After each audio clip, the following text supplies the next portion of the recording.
This recording looks at the first round matches of the PDC World Darts Championship 2026. It's not here going to be a betting tip. For example, I know Matthew Edgar, great fan of Edgar's YouTube channel, was saying, I think it was Chisnell was short odds at 5-1 on to win his first match. I think he probably is short, but that's not what I'm doing. I'm doing a prediction of just who I think will win the game. Not well, I'll look at the odds and at another time. Start with a very flaky player in my view, Kim Heiberg. So I've actually at the first time I've ever been to Ali Pali was the 4th round games, and in the previous round, Kim Heiberg had actually defeated Peter White. Well, White's actually defending champion as well, and Heiberg's beaten round 3, and he came in round 4 against a compatriot, a fellow Belgian player, Dmitry Vandenberg.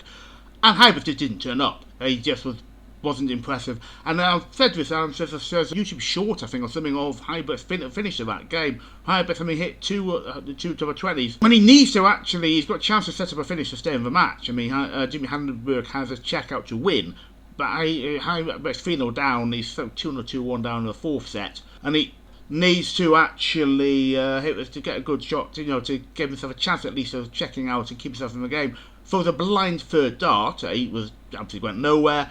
Made it, and Dmitry Vandenberg actually missed his check out, and now Heiberg's chance to stay in, but he's left himself a more difficult shot than he should have done because basically his petulance. And he missed, and Dmitry Vandenberg went checked out to in the match. And Heiberg, he's always struck me as a sort of, he's exuberant, but sometimes not, always in a good way. And I think it's not all, I mean, I can have Gurren Price doing other bit, you have other people, but Heiberg's, I'm not convinced of him, and his form is dismal. I didn't realise how low down the rankings he actually was, and when you look at his form of his last couple of years, in fact, most of the last 3 years, and you see why.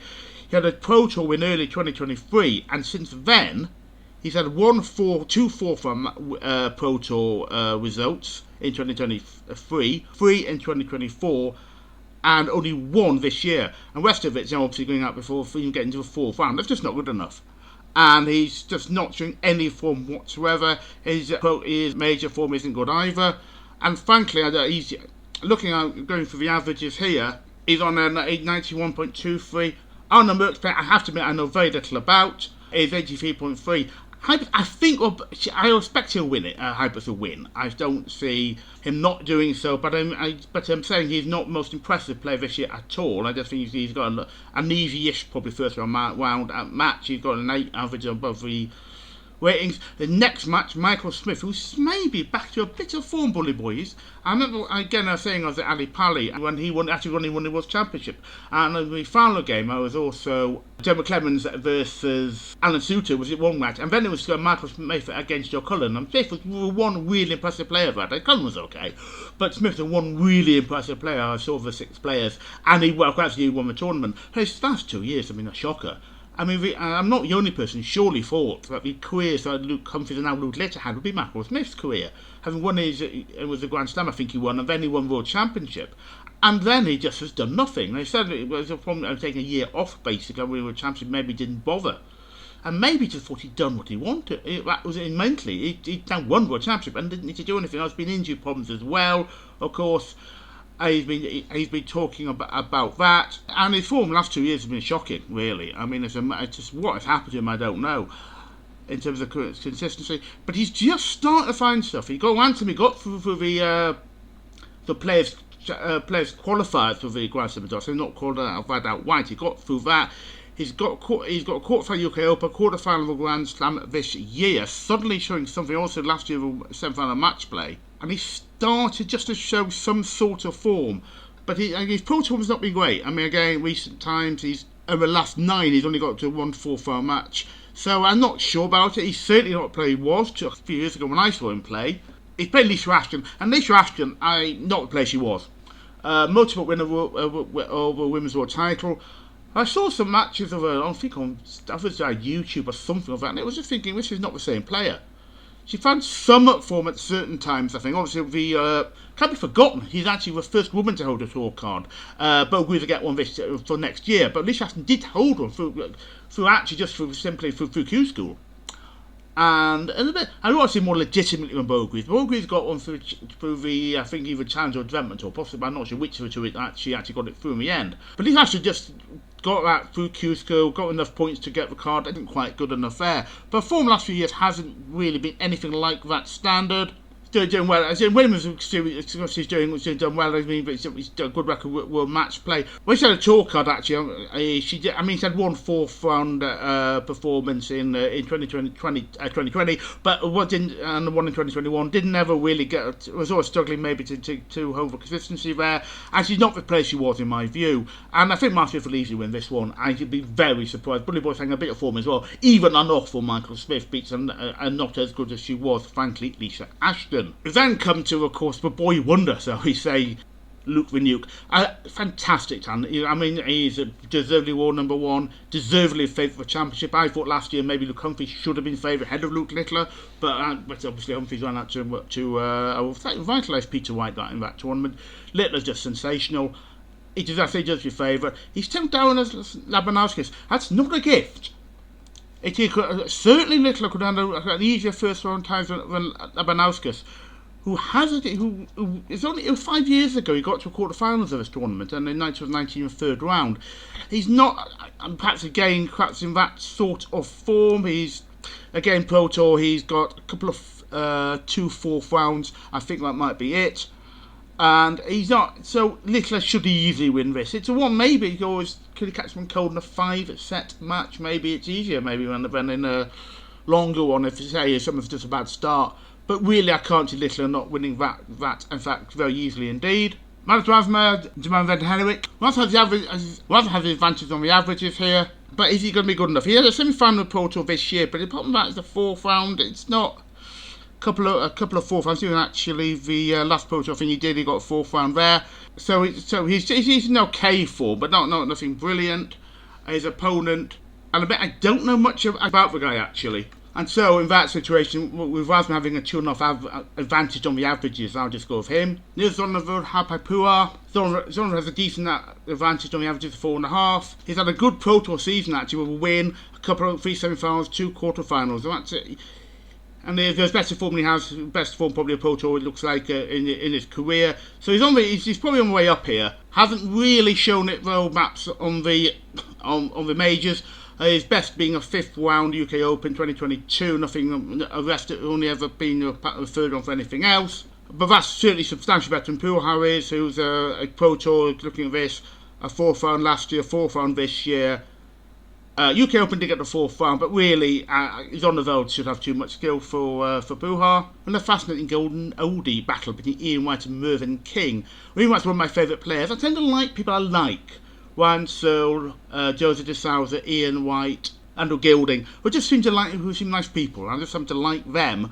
And he's one of these. Seems a really nice, great sense of humour, great guy. But he's never quite shot on the TV. He got a quarter-final, I think, 2014, but his TV form has never really been the same as his Pro Tour form's been. It's a fantastic time once in the Euro Tour in 2019, a final of successive 4 sets of tournaments, final, win. But he's never quite shown that elsewhere. However, he has done well this year in the Pro Tour, better than you might expect, something perhaps to do. Although Pro Tour is coming up with TV, but the final and semi-final, and he looked like he might lose his talk a few years ago, perhaps. But he's always just didn't do enough to hold it together there. But his major record is surprisingly poor for such a great player in terms of a floor form. It's best to be a semi-final in the Players' Championships 2019, a number of quarterfinals, as I said, including the Worlds, as I said, 2014. But I'm not sure. And then he got Mervyn King. Mervyn lost his tour card last year, and he's done well here. He got 4th on the Challenge Tour, so he's got through to Worlds through that route. His Pro Tour form's not really been there though in terms of that aspect. A quarterfinal of 22, 23 only the 4th round, and quarterfinals in both last year and this year. That's what he wasn't going to obviously keep his tour card last year. Didn't lose it by much, but he did lose it. And I still want to call this. Originally, I was thinking I might go Mervyn King.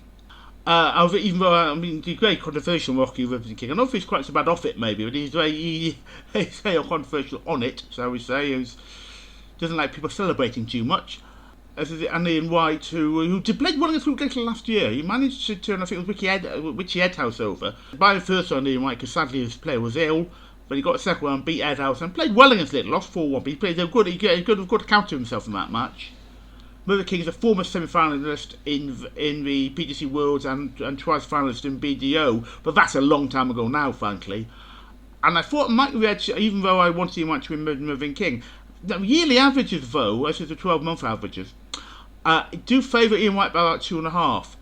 Now that's always be awkward, this sort of situation, in that Ian White's playing better players than Mervyn King is, and so Ian White might need to play better than Mervyn King has to play. Mervyn King with a Challenge Tour, for example, he might win some matches, and he's not need to be at his best to win some of these. Ian White probably does have to be towards his best to win matches. But so it's a hard one to call. It can go either way. It's a fascinating, interesting thing here as well. I'll come later on to Rob Cross. Whether Mervyn King and Rob Cross in the first round matches, they'll play each other in the second round, and there's both big tax issues, substantial, about $500,000 tax issues about both of them. Cross to his company, and Mervyn King thinking he had all his money was through winnings, not earnings. But I just give out to Ian White here, but it's going to be a hard one to call. Next match is one of my favourite players, as mentioned him, Ryan Searle taking on Chris Lamon. Again, Ryan Searle's the same as the Ian White problem. Ryan Searle, he looks a bit he's going backwards a little bit. And this is one problem that Ian White had, I feel. That Ryan Searle's never really shown had the TV form. He had a final Player Championship finals in 2021, but aside from that, 6th round of UK Open, the quarter-finals in the World Grand Prix and the World Match Play, and that's a few years back now, back in 2023, the last of those. He's never not done enough on the TV. One of Searle's issues this year was losing a Euro Tour final to Martin Schindler, which I watched. And Searle literally had about 5 match starts, missed all of them. And that is one of the problems about him. I also had to bring Chris Dobie separately as well. The doubling simply isn't good enough under pressure on TV. It's a bit, and he was hovering towards the top 16. He was just getting outside. I think he may have got just about in the top 16 a year or two ago. And he's tracking down, sadly. And I like the guy, and I like his style, I like him, but he's just not shown it on the TV. And he says he wishes he was greedy as Luke Humphrey, saying he's maybe not got the motivation, perhaps, to ruthlessness. And let's say that's not. I mean, there's always an argument here that I still see a bad thing in a person. It might be a bad thing in a darts pitch, a major, but a person maybe. Being a nice guy is not actually necessarily a bad thing, but it might be if you're trying to win a tournament. And the problem I think, say, people like you might have, is if your Pro Tour form goes, then, and he's not doing well on the TV, I've gone down the rankings. He's done well on Pro Tour this year, though, so again, he had a couple of wins, a couple of semi-finals, a quarter-final. But he needs to show it on the TV. Chris Landman has some fair Pro Tour form, semi-final last year, quarter-final this year. It shouldn't be enough. He's a previous quarter-finalist in BDO and a finalist in the WDF, because that's even increasing nowadays. This sort of the second-tier darts, even more than it used to be. I mean, really is a poor relation these days. So I can't see Ryan Searle not winning this one. Landman put a bit of a fight, but I'd be very surprised if Ryan Searle doesn't win this match. Then come across Rob Cross. Now I've said this, I think I might have said this in my European Championship preview. Cross is a straight. Has he been a disappointment or not since winning world title? I think it's a weak world title he won. You had Gurney and Sulovic, I think, towards the top of the rank of the seedings for that tournament, 2017, I think it was. January, we beat Phil Taylor. Taylor, obviously, his final tournament obviously wasn't as good as he had been. Michael Van Gerwen lost him, of course. Van Gerwen, I think, he's underachieved in world titles. No, he was the year before, I think, I was on favourite. He lost to Barney in the last 16. But Rob Cross, he's not shown perhaps what people thought he would show, because he came from nowhere to win that title. And he has won, of course, European Championships 2019, 2021. But since then, he's done a couple of finals. But he's not in 2023. And part of the 6th round of UK Open, he's done nothing this year at all. And he's gone heavily on the rankings. He was in Premier League, of course, world number 4. And partly that was because other people have not. Whether Chisnell or Heta, if one would have got in the Premier League and won the second round matches, both lost second round matches, along with Rob Cross. And he's done, and I have to say, he's going backwards. As mentioned, his tax issues, is that weighing on his mind? I don't know, but he's showing no form at all. About that UK Open one. His Pro Tour form, he's missed quite a few. He had a wrong gap, actually, missing some. Semi-final, a win, right at the start, first Pro Tour of the season. Semi-final and quarter-final. But he's not the player he was, frankly, and his form is going heavily downhill. and he's defending a lot of money because he was semi-finalist, lost to Littler 2 years ago. If he doesn't defend that money, we're talking about a great friend Matt Edgar. I think I mentioned Edgar already, and he said he could go to pushing now towards the top 32 at this weight. I mean, he's going down really heavily. He needs form from somewhere. He's playing Core Decker, and with a large average advantage here for course of about just under 8. Decker has absolutely very little from. He had a run here of nothing much of a start for you. He's done a little bit of form later on, last 10 pro tours, 3-4 for match efforts in the third round. It's not that, frankly, it's not really enough. He has semi-final Euro Tour. It shouldn't be enough to challenge World Cross. He's got no. He's been very little on the majors as well. Well, should win this. I mean, he shouldn't. His averages are good enough to win, but he's. But I'm worrying about the career World Cross, where he's going to go, because he's showing incredibly little, I think, certainly on the TV. Then of Wasmith, Andrews Harrison, again, I say Edgar. Matt Edgar was showing a video who he thought might struggle in first round matches, and he said Wasmith's a possibility. And I have to agree with him, actually, about his World Championship run. He's never really turned up here to any great extent. He's lost the first round in 2014, and then wasn't very here until 2019. And he's never got to fourth round yet. He has had a European Championship win 2022 and a really high average match against Michael Smith. Since then, Players' Championship semi-final, quarter-final World Match Play. That's it. He's not done a lot, really. And he's sort of doing enough to hover around the rankings. He's had a good Pro Tour season, definitely. 2 wins, 3 semi-finals, 5 quarter-finals. He's an excellent on that. It's just, is he doing enough out? And he had a good season last year as well. But he just seems he can't do that, translate that form to the TV. He's not the only person who can't. But obviously, European Championship win. I don't think he's a disappointment. That's unkind. But he's not. But he's just his TV form has been a struggle for him. And he's playing Andrews Harrison. Harrison, has nothing. He can only take form in PDC the Pro Tour this year. A 4th round, so 3 4th round matches, and he's not done much else. My view is, I think Ross Smith will win this game. I don't think Andrews Harrison. I don't think he's good enough, frankly. It's a substantial. The averages are heavily in favour of Ross Smith. I think Ross Smith wins. How far he gets is another matter. But I think he should win this one. Next, we have Ricky Evans against Man Not Lung.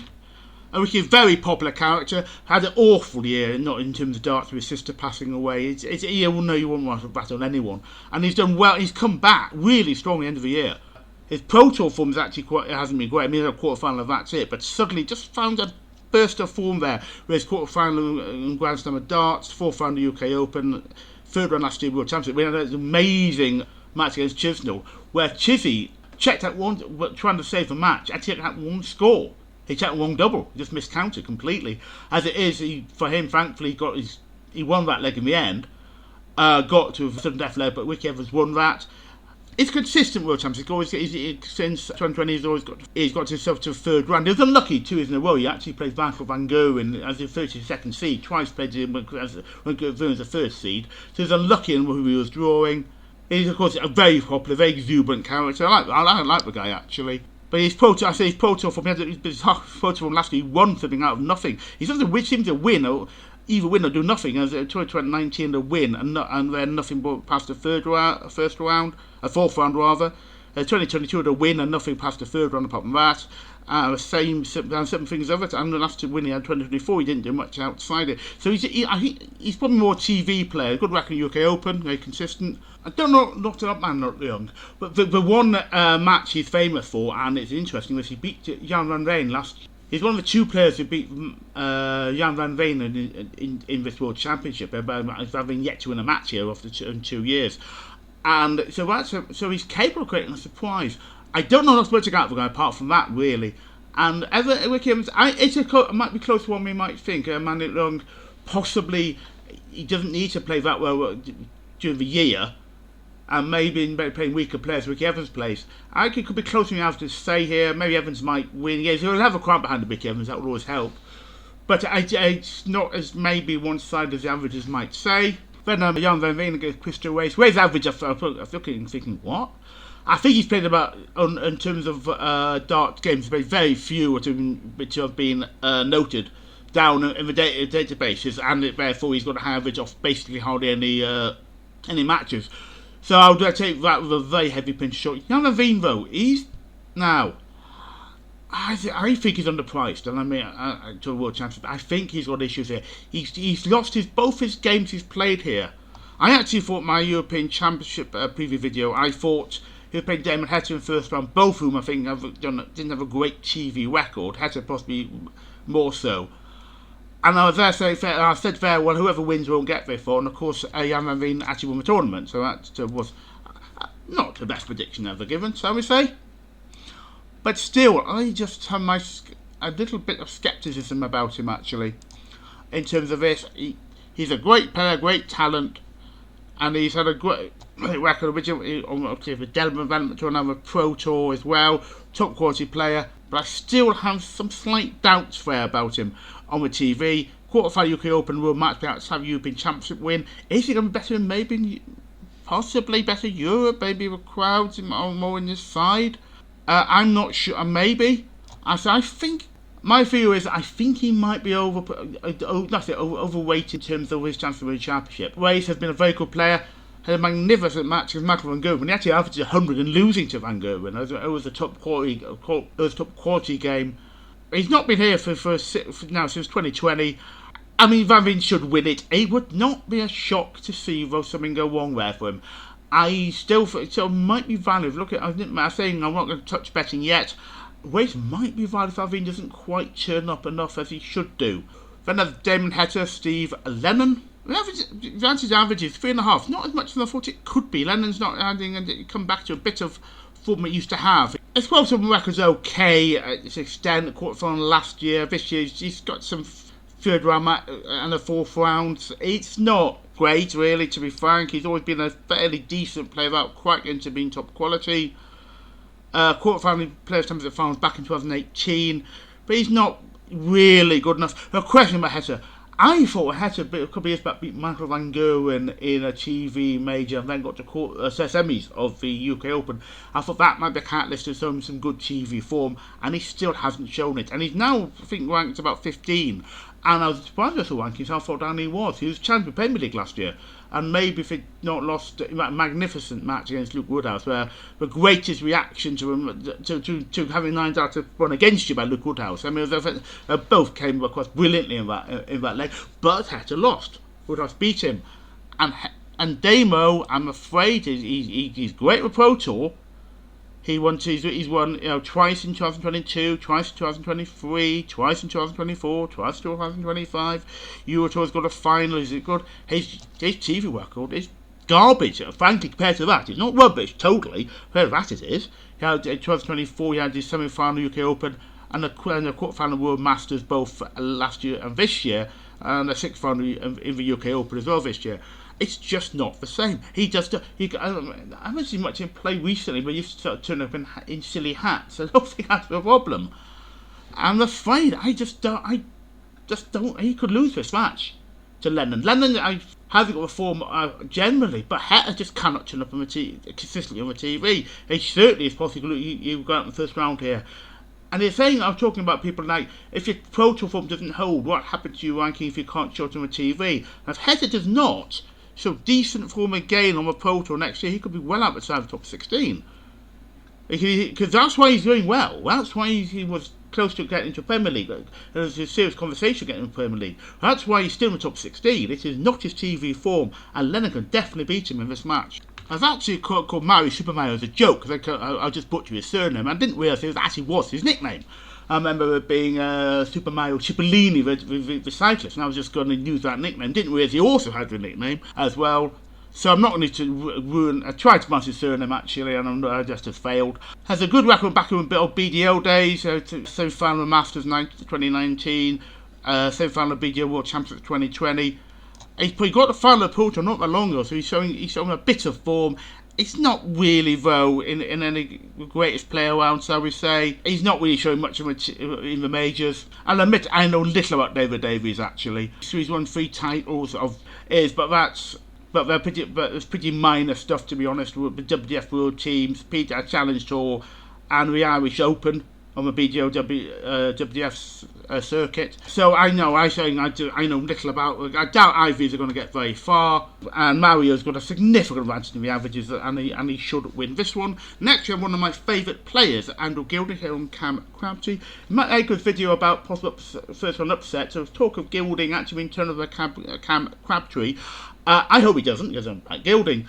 Hope Gilding wins, and he's got just over 2.5 advantage on the averages over Cam Crabtree, so I think that's a justified view. His game's not quite as good as he was a few years back when he won the UK Open. He's just dropped outside the top 32, so he's more vulnerable than he might have been previously. Pro Tour form has been consistent, 4 semi-finals and a quarter-final, so he's done that, he's done consistently. He's working with majors, again quarter-final, he was match play the last 2 years, won the UK Open of course 2023 along as a quarter-final World Grand Prix. He's done okay, he's had some decent results frankly. Cam Crabtree has a really excellent record on development tour, 5 wins, a final, 2 semi-finals, 2 quarter-finals, and the Pro Tour a semi-final, 2 quarter-finals. Again, as I said about players like Mervyn King in White, it's possible, Cam Crabtree could be underrated because he may be playing weaker players than Gilding's playing and not needed to play as well as he might do. So Gilding is vulnerable here, I have to say. I think Gilding will win, again, as I said about Ian White, Mervyn King, but it'd be closer than I have to say again. And Crabtree, I hope, I don't dislike the guy, I hope he doesn't win because I'm a major Gilding fan. He's a lovely guy. But yeah, he's certainly got a good chance here, and the Gilding is just outside the top 32 these days. So he's vulnerable. I hope he wins. I think he will, but it'll be close. Third move to Luke Woodhouse, Boris Kritschmar again. Luke Woodhouse just under 3 advantage on the averages. Woodhouse is certainly on the upgrade though. He's a recent final of Pro Tour, coming into good form from that. A semi-final, 2 quarter-finals, some good results on the Euro Tour as well, and a semi-final European Championships last year. And he's consistent. He got a 4th round last year World Championships as well as the UK Open. Going up the rankings, Boris Kritschmar got a quarter-final Pro Tour last year. He's not a core holder currently, so you don't have to really rate him particularly in terms of what he's producing. Euro Tour this year, he's not really qualified. He's not done a lot this year in terms of that. He's got still got a fair average actually, even so. But I think I'd be a little surprised really if Woodhouse loses this one. I think he'd be good. I think he's on the upgrade still. And I think, despite Kritschmar, Woodhouse will have too much for him. Move to Gary Anderson, Adam Hunt. Anderson, legend of the game, of course, double world champion. I still remember Anderson back in the early BDO days. It's a shocking world championship record. Well, I mean, compared to his talent, it was absolutely astonishing. He's losing to non-entity. His record world championship, this is going back 2002-2009, was first round semi-final, first round, second round, first round, quarter-finals, and it was just bizarre. And then suddenly just a completely different form on the PDC circuit. There's nothing like that sort of form, instead of winning 2 world titles. His major form has been okay this year, World Grand Prix quarter-final, but he hasn't won a major since actually back at UK Open and World Match Play, both in 2018. And his last finals were World Match Play 2020 and 2021. Easier play he was, no. And in fact, I know again, I mentioned Matt Edgar, was talking, he was thinking, he was answering up the way out, basically, of the game. Because he's going rankings quite heavily, and then suddenly maybe he just decided, Anderson, I had enough of this. As in, I'm going to fight back. And he suddenly started finding form. And so he went back up the rankings again. And won a Pro Tour a couple of years. He won one right at the start of 2020, first one in 2020, and then didn't win another one until the 7th one in 2023. That's some fair results, but nothing much. And he's won a Pro Tour every year, 23-24, 3-23, 2-24, 1 this year. His team record's not been as good actually. I was saying he's not won a title for a while. He's not the same player as he was. And he also talked about not having stamina previously, maybe for long tournaments. So how far getting this is debatable. He, of course, didn't get very far at all last year, wasn't it? That was his first match. Adam Hunt, though, he's never really done a lot, bluntly, just generally on Pro Tour.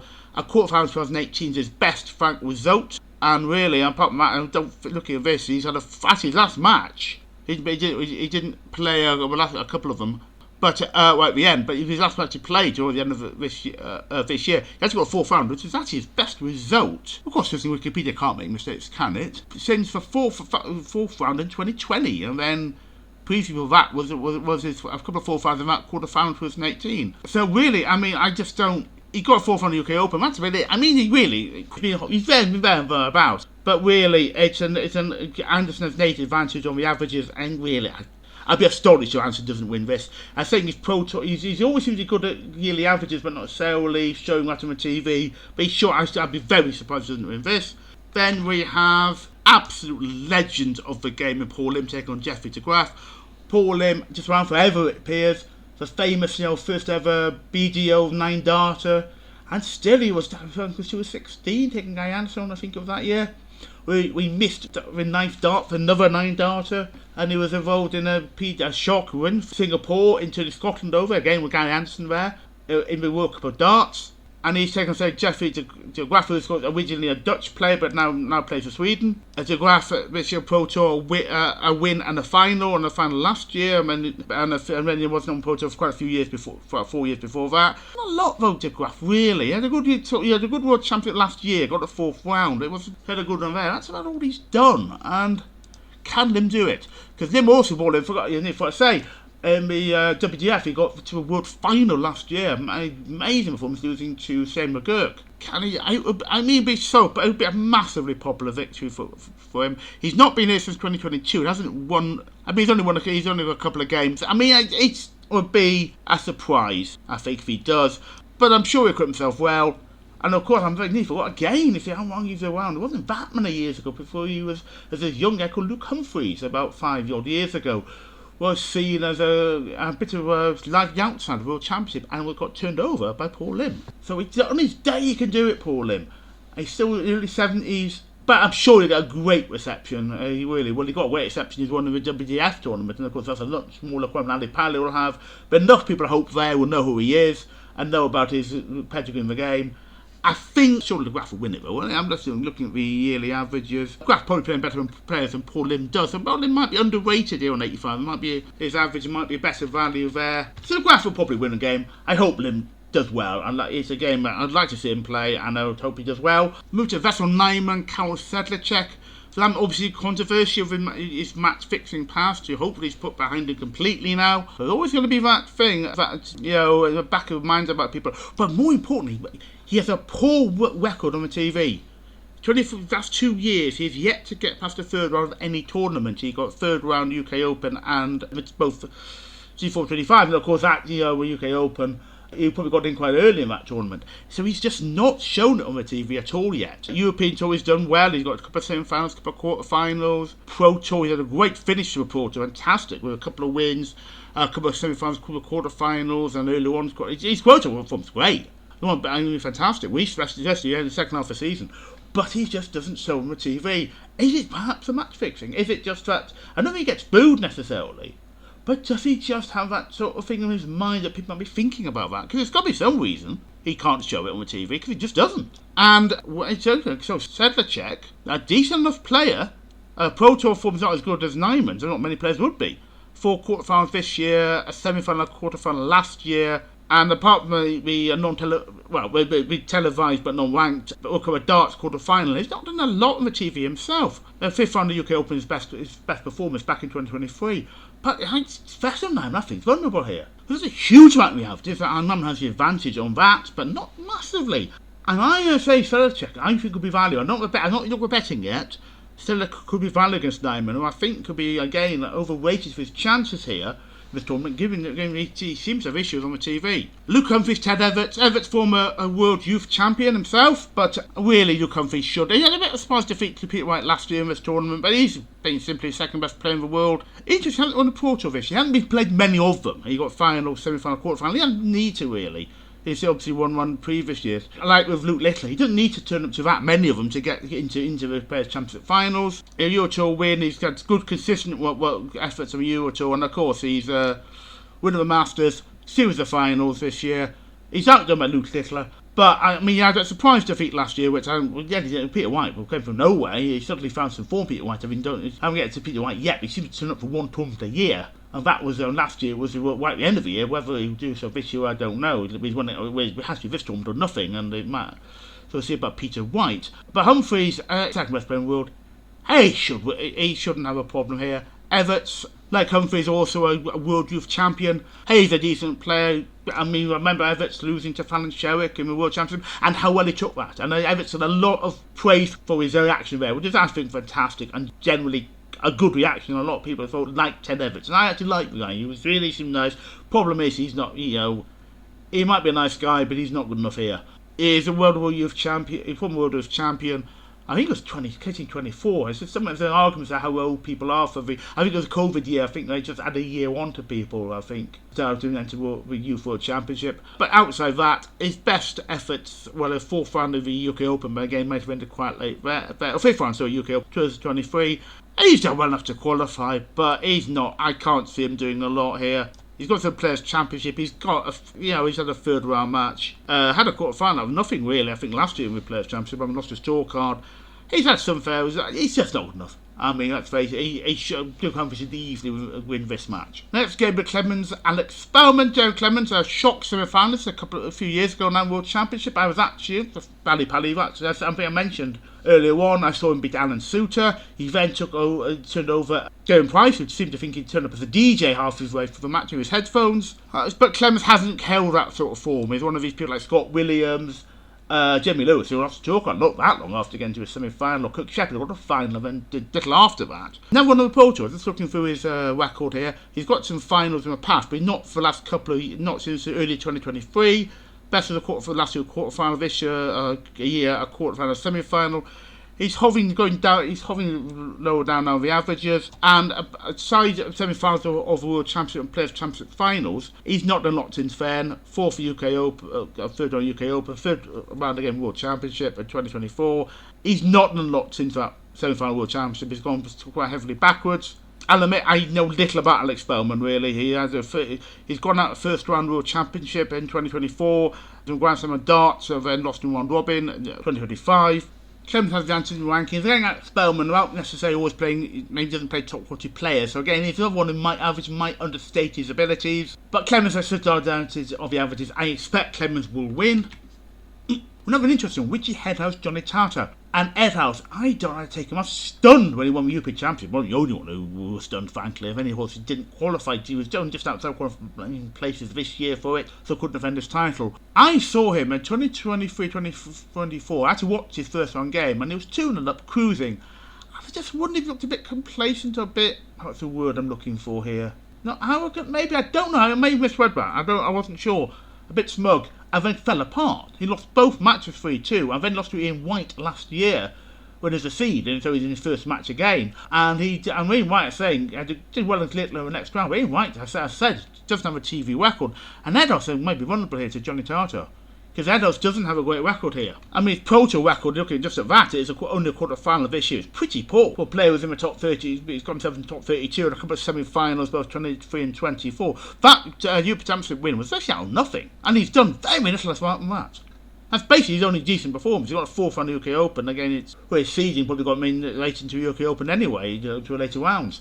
So really, he's done just nothing, bluntly, apart from one tournament. European Championship, he managed to get in off last year, only a couple of quarterfinals. He actually hasn't won the Euro Tour. He won the title without winning a match, getting fifth in the quarterfinal last year, and this year he's getting even past the third round. And I think he is. He'll be vulnerable. John Tartar again, a player I'm not a great knowledge of. And this is the first match I'm actually going. In fact, I'm just making a note on my spreadsheet here of each match, where I'm actually going to go against a person with a higher average. I'm going to go for Johnny Tartar because Headhouse, I think, has issues with his temperament, maybe. But seriously, I mean, he's got one tournament. He's a one-hit wonder, really. I mean, I don't want to say I dislike the guy. I don't. I think he was actually, when he won the tournament, I think he looked a great guy. I think he looked like shocked and delighted he won it, and I think he won it out of nothing. So I don't have an issue with Headhouse and something, but he's just not won anything bar that one tournament. And I think Tartar has got a great chance to beat him here. Next, Dom Taylor, Oscar Lukasic. Dom Taylor missed out last year because of a drugs ban. He was going to qualify and then had about a half year or something ban because of that. He's got an advantage on averages of pushing 9. Oscar Lukasic. Dom Taylor cut the Pro Tour record, couple of semi-finals this year, quarter-final as well, and quarter-final last year. He's not nothing sensational. He's not done the greatest year, maybe, in terms of that. And the majors, he's He's really done very. He got the third round UK Open again, probably got in a little later. He's not done a lot, really. He's a fair Pro Tour record. His opponent, though, has done little of note, really. He's got a third round of the Players' Championship last year, and again won this year. He's not done a lot. Got a couple of quarterfinals of the World Cup of Darts, so that's really it. So I think Taylor wins this on grounds. I think he's just a better player. But he's not. I don't know if he'll get that far the tournament himself. Move on then to Richard Veenstra, Nito Kumar. Veenstra, I mean, as I was talking, does he always show his best form? Maybe I think again, Edgar saying often that he maybe lacks some confidence. Well, maybe doesn't think he's not as good. He's better than he thinks he is. Has a decent record back in his BDO days.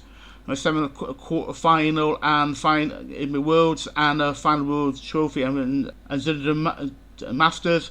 And the Pro Tour, he's done okay. He's had two quarterfinals, 2022, quarterfinal last year, and 3 quarterfinals this year. So he's done well enough, but perhaps maybe hasn't shown us the best ability, shall we say.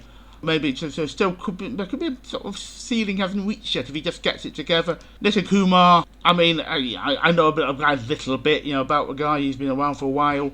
But they're huge average. I mean, 30.5 average for Veenstra, and the average is really, he's not going to lose that one. Interesting one here, Joe Cullen, Bradley Brooks. Joe Cullen, that is not a good drawing to Joe Cullen.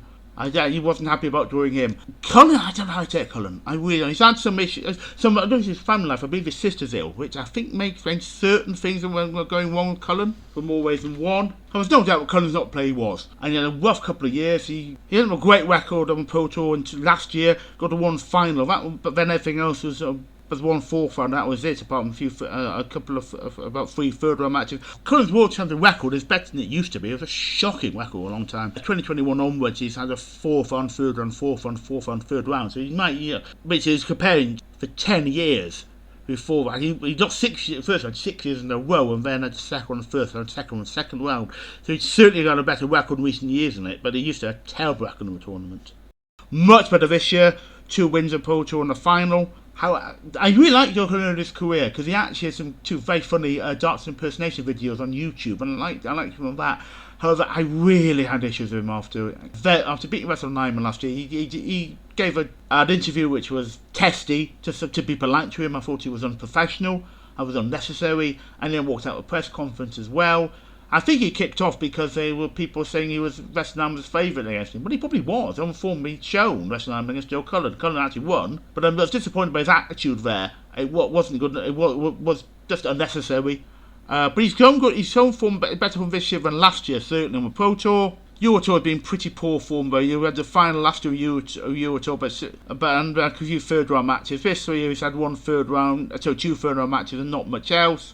And the majors hasn't done much, bar his quarterfinal World Grand Prix, he hasn't done a lot really. And so he's on the downward, he's struggling, I think, but he's Pro Tour form might keep him towards the top 32, but he's not play he was. I mean, he's gone backwards. And Bradley Brooks is still quite a young threat. It's an amazing game again. He says, I'm not playing, one don't play, Willie Borland, where Borland hit a famous 9 dart in the sudden death leg, fantastic match there. Get another of these former World Youth Champions, Bradley Brooks. He's not shown a lot on the TV. 4th round UK Open 2020, apart from that's the only time he's got past the 2nd round. Again, he's decent on Pro Tour as well. One win, 1 semi-final, 3 quarterfinals. So I'm not sure who's going to be the best player here. Cullen's form is better than it was last year. I mean, last year, I would have thought maybe Brooks might be favourite. Here, or at least I think will be a more likely winner. Here, I'm not as sure about that. It's Brooks' advantage of the average is interesting, which slightly surprises me, actually. I thought the other way around.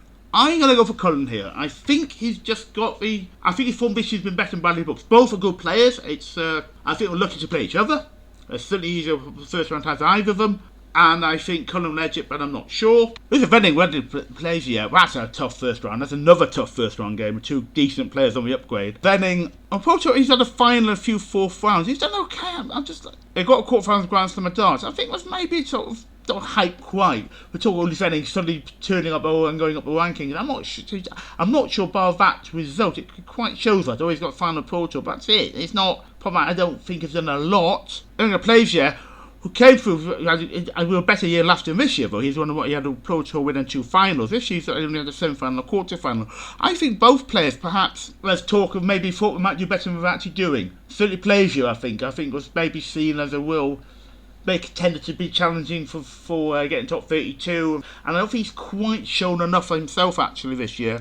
I'm not sure he's going to win this at all. I just take the averages, I think, which gives it to look at this to Plaisir by about 0.5%. But that's God knows. Sorry, I don't know. Next, Dimitri Van den Bergh, down Beveridge. Van den Bergh is just not in any sort of form at all recently. His Pro Tour form and he's turned up. He had a quarterfinal right at the end of the season, which is actually his best result this year. He had a 4th round as well, and that's it. He's done on a 3rd round, and that's it. Now, rest of the time, I'd say 2 4th rounds. The rest of him he's gone at the 1st, 2nd round. Last year, he had nothing. He had a win in the Pro Tour, but then did nothing else much there. He's a substantially better player than previous years. His form has just gone totally. He's doing amazing. He's got the semi-final of the Masters. Something seems to come from nowhere. He's better on the TV. Him and his dancing. But I think he's one of these guys like Scott Williams, Ricky Evans. I think they're better on the TV. So you don't know why to him off maybe improving on the TV. And so he's got a semi-final of the Masters. Last year he won the UK Open. That was nothing really. I mean, semi-final of the Masters and the Grand Prix. A couple of semi-finals last year World Championship and the UK Open. He seems to do enough on the TV to get himself in a decent position in the rankings. He just suddenly turns up and said, Berg's got to a 1 or got to a final of a TV major. But I think he's defending the UK Open prize money next year, and he's going to struggle maybe saying if he doesn't get some decent results coming for this year, this coming up year.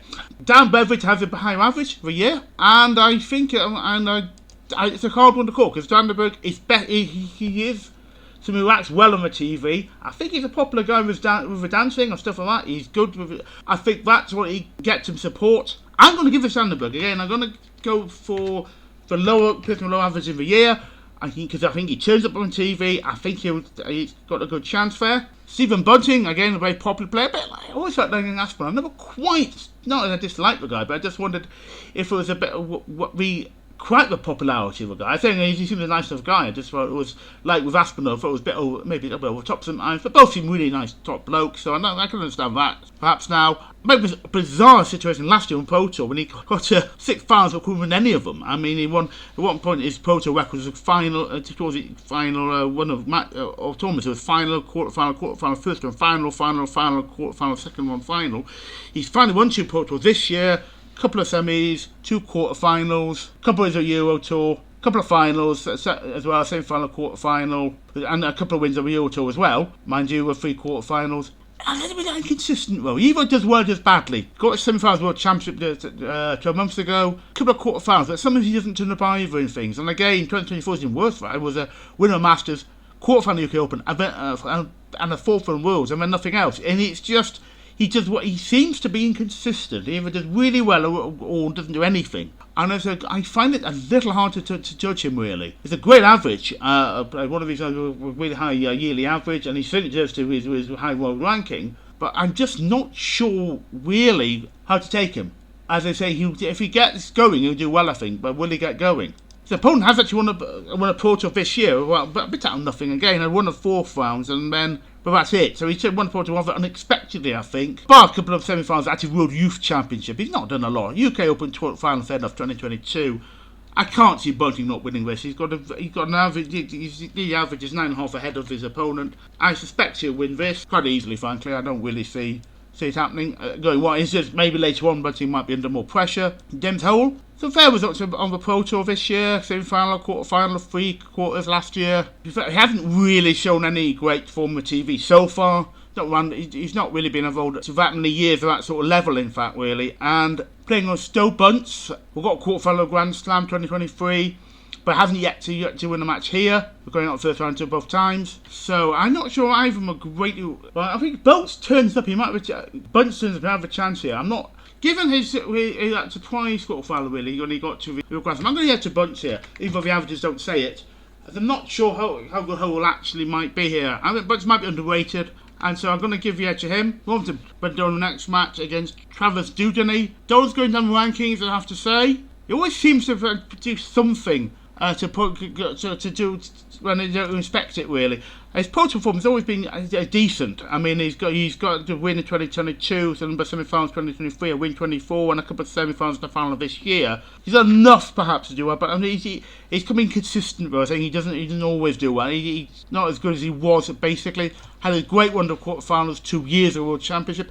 He's got to defend that money now, and he may be struggling a bit near his ranking now from here onwards. 6th on UK Opens, about semi-final back 2023, and a semi again in 2021, a semi-final British Championship final of that year as well. But he's not played he was. That's what I can basically say here. Travis Duden has done brilliant to get here. I have to say, he got through the tour holders playoffs, but I just cannot see someone with frankly, with an average of 82.66 against Dolan, who's down and a half ahead of him. I just don't see Dolan not winning this. I think he get to a second round.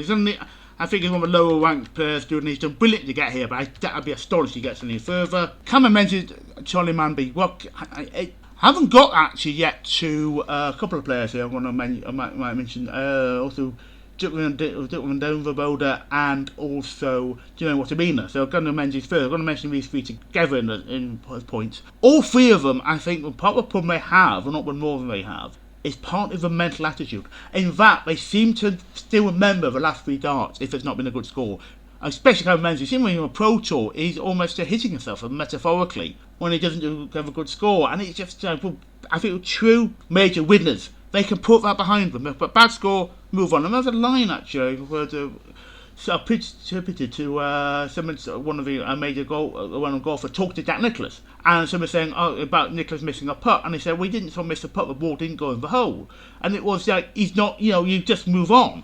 You miss a putt, you move on. You done a great 3 darts, you move on. You go for the next throw. And too much Cameron Menzies, I think, doesn't do that. And the other, I didn't see the match against Leonard Gates, but it was just, oh dear grief, it was just a shocker really. What happened? Just couldn't handle the pressure, it seems. And he's a great player, he's a great talent. His averages are great, but is he going to do enough?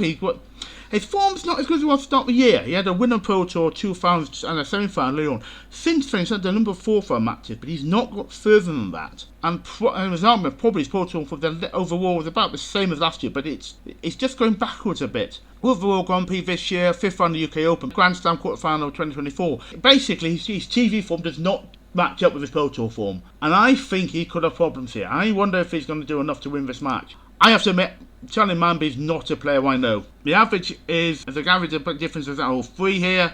What I do know about him is a young guy. He's winning tournaments. They're not major tournaments, he's winning tournaments. I didn't really know about Charlie Manby. As a matter of touch, really, the Motor Super Series. I haven't seen him for a few months. And he's pulling up trees there, a bit like Luke Little, obviously not to that extent. But there's serious threat. And Menzies, it could be in serious trouble here. And I think it's not a first round match he'd want against the young guy. Menzies himself, actually, older than I thought he was. I always think he's a bit younger than he actually is. So, I think Manby's. After doing this first round video, I started looking I haven't put it out, best part out yet. I'm looking at who I think will win each match, and I've gone through basically the semi-finals. And Manby, I've got going into probably the 3rd round. I think he will play Matt Campbell in the 2nd round. It shouldn't be Cameron Menzies. I think Matt Campbell will win his game. And the 4th round, now who do I have Manby playing in the 4th round? Again, I think he might have a chance in. James Wade. Well, Wade, in fact, assuming he gets that far. Wade's World Championship record's not great. I've got him winning his 1st round match, and then just one against Ricky Evans. Assuming Evans wins as well. Wade's World Championship record last few years hasn't been great, so it seems to be Manby will get it. And if Manby wins that, he may be playing Jan Van Veen, and I'm saying Veen I'm a little sceptical about. He could have won here. I put a bet on him at Betfair 600-700 to 1, something like that. And I think it could be a bit of value. The other one I was looking at value also is Johnny Clayton. I think it's a very good chance to get into the semi-finals. I think you're going to see a surprise here, and I think Manby can win this match. I think Cameron Menzies, I just think, it might be just, do we get booked because he's Scottish? I don't know.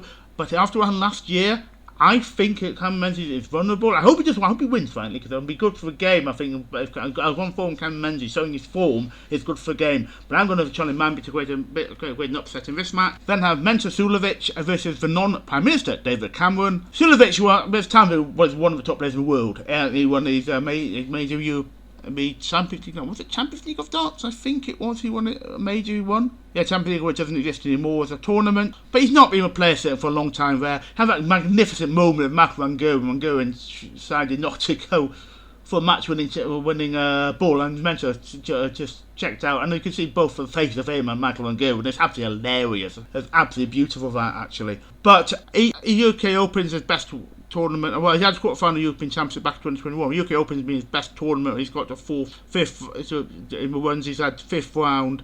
I mean, he didn't play it a couple of years, but fifth round, sixth round, fifth, sixth, fourth, fifth. So he's a good record of that one, but not in anything else really. He's underachieved in World Championship over his career anyway. He also lost to Van Scherp one year, a match not, and it's so as you look up the after the match, you're looking into the heavens after shaking hands with Van Scherp, just walking off, just looked in the air, in the sky, thinking, what? Oh no.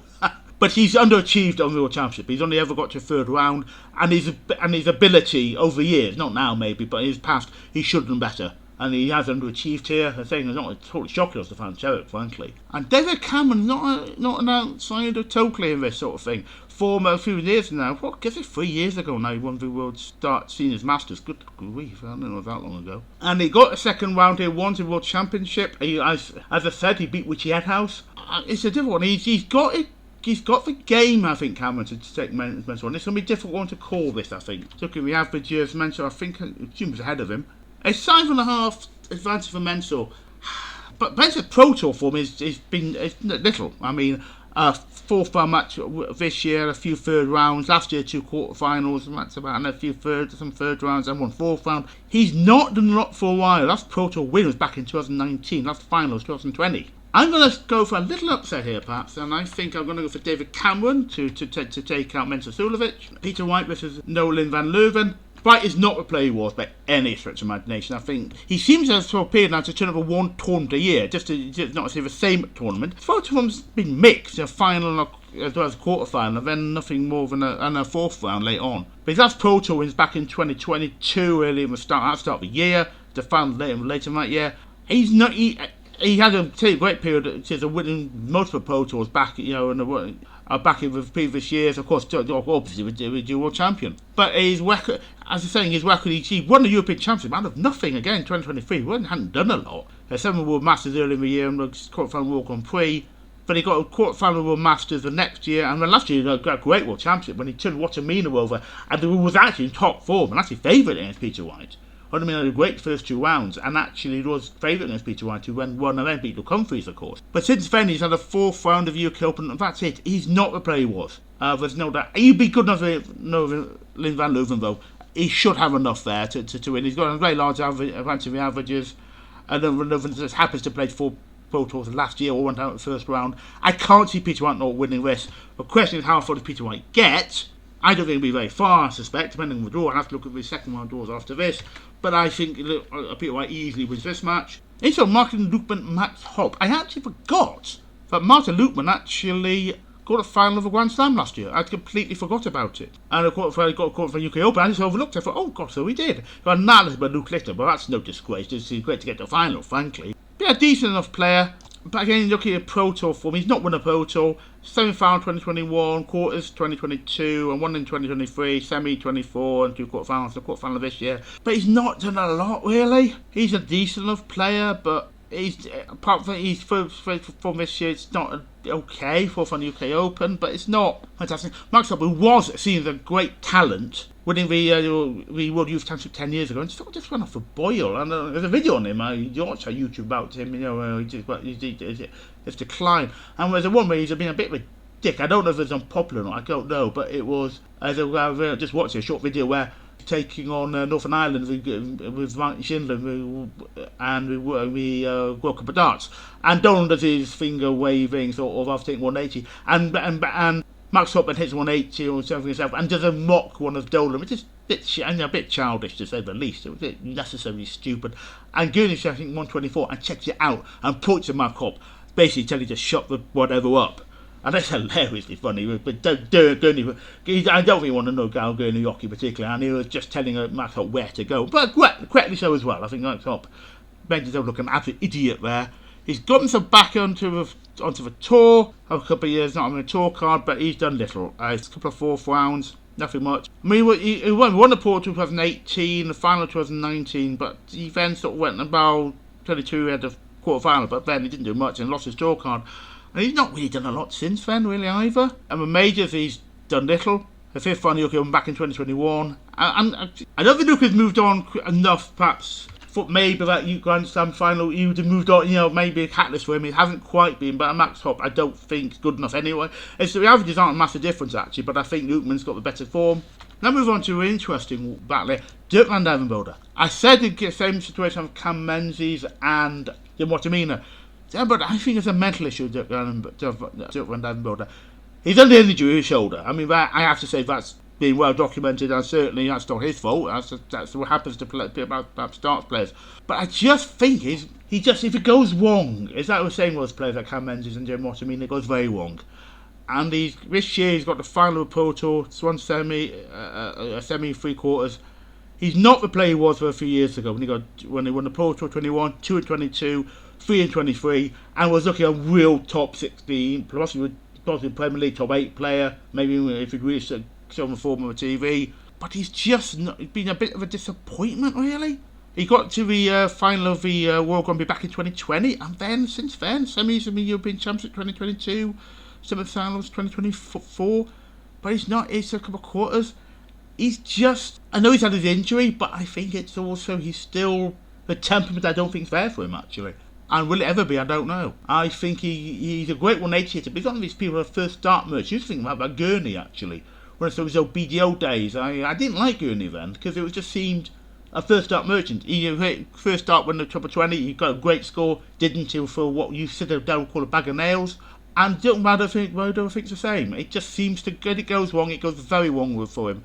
Andy Baton's 23 winner of WGF, of course not the tournament it used to be. So the question is about him. He's got a Pro Tour Cup, but he's one of the players who's not really done a lot here. He's got a couple of fourth rounds last year on Pro Tour. This year he's only got one. He's been a bit of a disappointment, I think, on picking up. I mean, I know people may know more darts than me. I think Baton's been a little bit of a disappointment on the tour. Or he might thought he would do a bit better, frankly.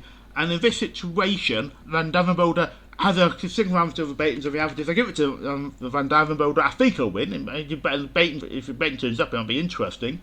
But how far Van Duijvenbode gets is another matter. Then have Johnny Clayton, Adam Lipscomb. Clayton had on the TV a slightly lean period, really. He was one of the best players in the world for a while, actually, winning the Masters and the Grand Prix in 2021. And then he got to semi-finals in the Championship finals and World Masters in 2022, and finals of match play. But he just, he's going a little bit off the boil. His best World Championship is a quarter final 2023. He's slightly underachieved here, I think. He's had last 4 years had four finals, a quarter final, and it just, his ability and his form in other tournaments, he might think do a bit better than that, actually. But he's done well this year with Masters, that great match with Luke Littler on the final leg. So he got a final then. He's had semis in the UK Open match play in the Grand Prix. So he's come back again. Clayton's back, maybe possibly for the Premier League. He's come back into the best player in Wales is for him and Gordon Price.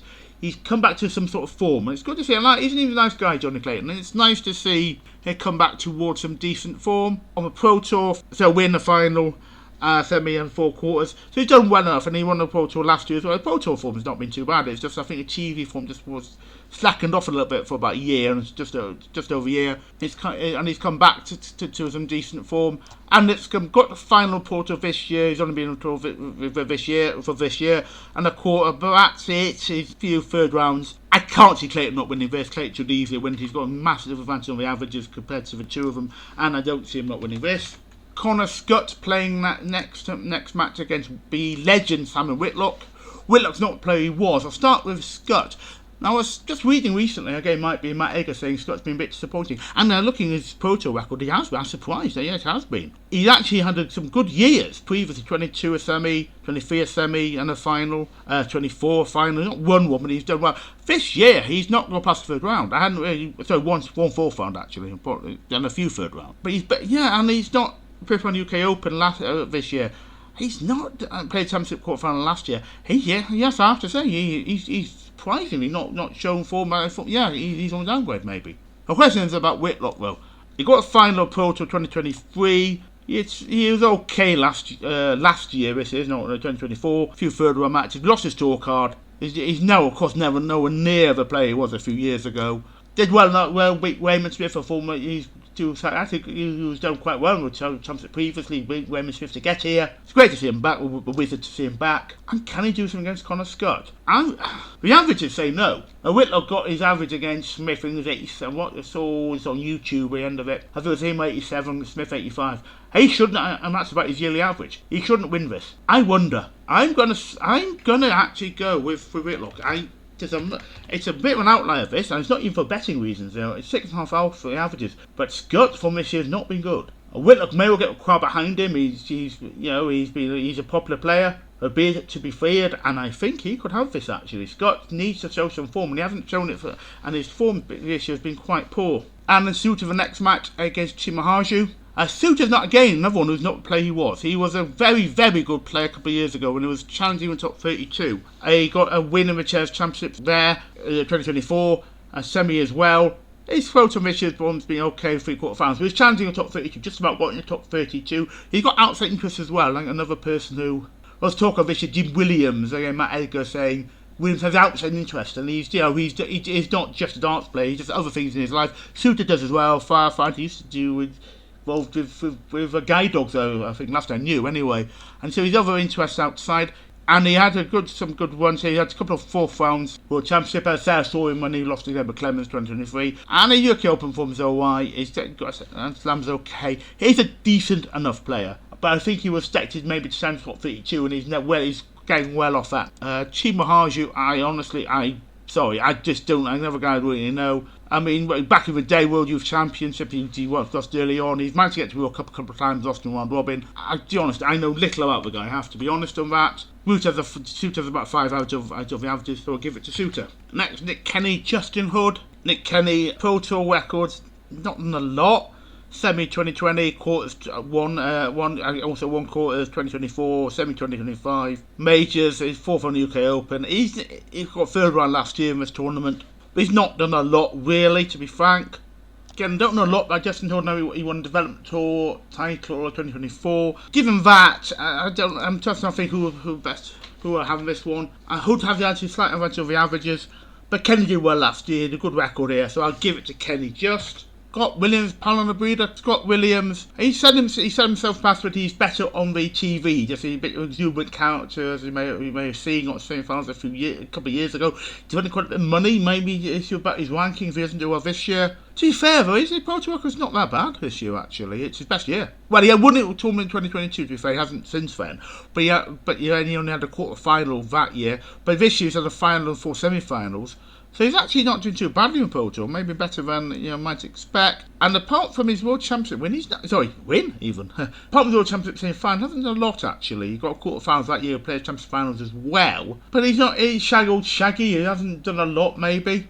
Pal on the breeder, got a 3rd round last year in World Championships. And so, turning over both Jim Williams and Ross Smith, not bad players. I'm saying maybe not best of a TV, I think either of them really. Although Jim Williams did get to the old BGO final, losing to Wayne Warren. But no, I think what will happen to Scott Williams do enough? Because the breeder saying he did well last year in the breeder. Again, not maybe we thought would be player you want to play in the 1st round. But Williams, I'm going to give Williams. His Pro Tour form actually has been good this year. It's been consistent, and I think although he did well last year, he's actually showing some of his best Pro Tour form. So I think he'll win this one. Chris Dobie versus Zhao Chen Zhong. Do you say we answer the averages? Actually, do we answer on the averages? Zhao Chen Zhong, though, he's not for 5% off. It's not far off, and it's interesting whether it might be value against Dobie here. Dobie, I like Dobie because I did most of my life in Newcastle. Dobie, of course, well known for being very much with his Newcastle shirt, being collected in Newcastle. He's great. Always been great. He's great in Pro Tour. 2 wins in 2021, 2 in 2024, 3 wins this year. His TV record's been less good. He won the Masters, of course, but apart from that, he got the semi-final in the Worlds last year. And that was actually, isn't it too badly? It's the other ones that perhaps on me, first championship finals and then the quarters 2023. But it's been something a little disappointing actually on them, and because he's always losing his doubles, practicing his doubles. And you might remember Grand Slam of darts missing darts with Michael Smith, and a number of them as well. I didn't see the match, he missed a number of match darts there. And I wonder about Dobie's temperament on a big stage on the TV. Is it just he's not good enough for TV? He's certainly less good than he is on Pro Tour. So he's got his opponent, quite a young guy, 27. However, he's yet to win a match on this stage. In the 4 matches he's played, he's actually won. He lost to the sadly late Carl Anderson 3-2. It's the only time he's actually won a set. Frankly, Dobie will win this, I think. I mean, even though the guy's got decent averages, I mean, if you think Dobie might not act on big stage, his opponent has no record of that either. So I think Dobie will win that one. Have a fascinating game here. Ricardo Petrescu against probably my favourite player in the last few years, well, for 5-6 years, Jose de Sousa, who suddenly has come up from nowhere. Because it was all over his talk card for definite. I mean, he was going to, Matt Edgar's going on for about 2 years now about Jose de Sousa losing his talk card, and he's right. I mean, I have to say, I can't blame Matt Edgar for that, because he was going to lose it. And suddenly, out of nothing, amazing, Jose de Sousa's got into the playoffs, basically, the talk card holders, got to one of those final 5, the Battlestar Galactica reference there, and he's had to get probably to a 4th round at least to keep his talk card. He's unlikely to do so, but it's fantastic seeing Jose back again after a torrid few years. Frank Quevedo, after his win of Grand Slam, he just went heavily backwards, frankly, sadly, and it was an awful. It was annihilated by Mervyn King that year's World Championships and the season, and including a famous Jose missed going for double to a ball or vice versa. I can't remember which way around it was. And it's great to see him come back. Petrescu's interesting. Petrescu looked like he's going to be a top 32 player. He's just gone outside that actually. And it's different with Petrescu. He's had not the best year. I think he's better in Europe, shall we say, yes. And he is maybe this country. His best results have been in the Europe, not counting the semi-final World Cup of Darts. It might have been Europe as well, actually. I'm thinking of that in Germany these days. It might well be in Europe as well, actually. Yeah, it was in Frankfurt. So, yes, his best results are in Europe. And then 2 European Championship quarter-finals. Other than that, he's at the 4th round of the World Championship last year, and a decent record won there. Before very odd game, I didn't see against Aspinall. He just seemed a very strange game against Aspinall, which he lost. A couple of 4th rounds UK Open. But his Euro Tour record is substantially better. He has a win 2023, a final semi-final 2024. This year only a quarter-final.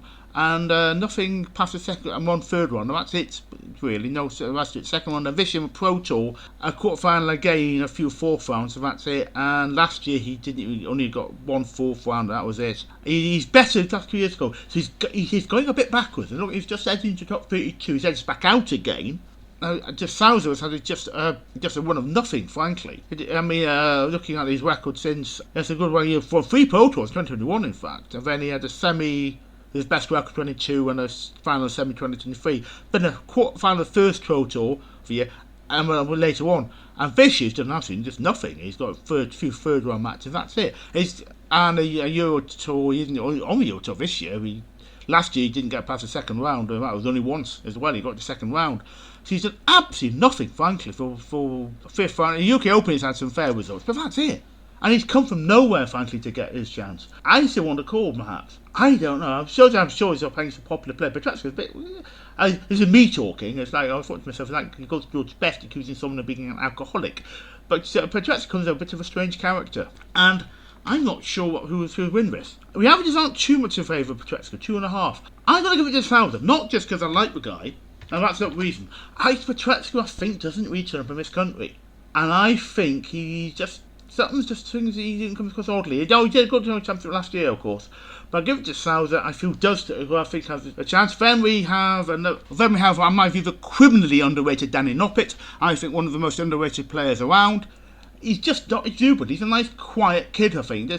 I say a kid, he's 34. But he seems a nice guy, and I think he doesn't run around, jumping around. He just gets on with his darts, and he's unlucky not to at some point in the Premier League already. He's had some decent. Last year he won a Pro Tour. He won 2 Pro Tour 22. Couple of 23, 124, and this year he's had some good results, 4 semis and 3 quarters. And he is missed the consistency, and he's seen it this year with a semi-final of the World Masters as well as the Grand Prix European Championship Grand Slam. Again, argue he's a little underachieved in the World Championship. out of 4. I hadn't realised. I think that just looking at it now, actually, I generally thought he had a better record. He's never got to 4th final. That does surprise me, actually. Former winner of the UK Open, when it's an awful game against Michael Smith. Well, Sam Frank ended up it was the least worst of the two of them. But he is Mr. Consistent, though, in terms of his records. Do winning, I think he needs to win get to another major final, or win a Pro Tour or Euro Tour. And he hasn't actually had a win, in fact, now, since 2024. He's not on my Pro Tour, Euro Tour. So he's a consistent, good player, but he needs, and maybe he's always maybe that extra level has never quite been there for him to really be a major challenger in more ways than one. You say Jurgen van der Velde, who, oh dear me, was playing last year, young man in the World Youth Championship and missed match starts to win it. And it was just heartbreaking. He looked so upset obviously not winning it. He had his, and you know, that's what happens to you. You don't win. If you don't win, you don't hit the double. You don't. You know, treble for show, double for dough. And the Player Championship, he's done little. Frankly, he's not. Look at this. He's had a 4th round effort at the start of 2023. He's done one later on. He's not really shown anything much, and I think Yopper easily wins this one. I don't think. I think it should be a major shock. He went out in his first match last year, but I don't think he will this year. Then Geraint Price against Amon Gavlas. I don't take Geraint Price.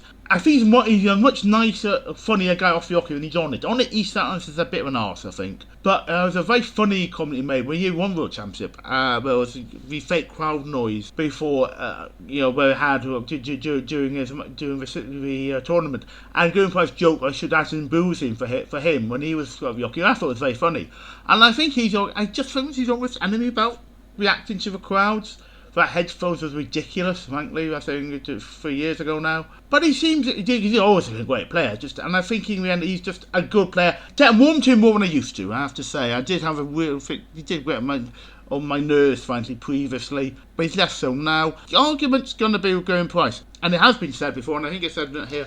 His TV record has not been great. I think, even though he's been world champion, he won the Grand Slam that year. And which of course he won 3 times. Since then he's reached a final of the Match Play 22, final of the Grand Prix 23. That's his last final. He got semis of Grand Slam and Players Championship finals this year, but he's still lacking that maybe the Pro Tour form. He has a good averages, great record in Pro Tour, less so on the TV. Certainly since his World Championship win. He won a Euro Tour this year as well, 4 quarters. A Pro Tour, he's great. I mean, he's had a bit of a lean one last year. Well, he's got a final semi-final, but he's won 3 Pro Tour wins in 2019, 4 in 2020, 2 in 21, 2 in 22, 4 in 23, and 4 this year.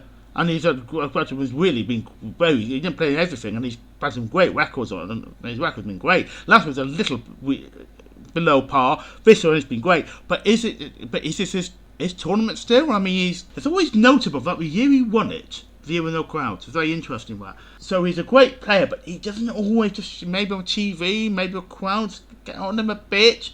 You joke about it as much as you want, maybe, but you could do that, but it just seems like maybe he's just not sure what form he needs to show there. Amon Gavlas, frankly though, I mean, if Geraint Price does to Gavlas, it's a major shock, literally. Because Gavlas has done, he got a semis UK Open back in 2023. I think he lost it. I think it was Gilding who beat him, actually, I remember why.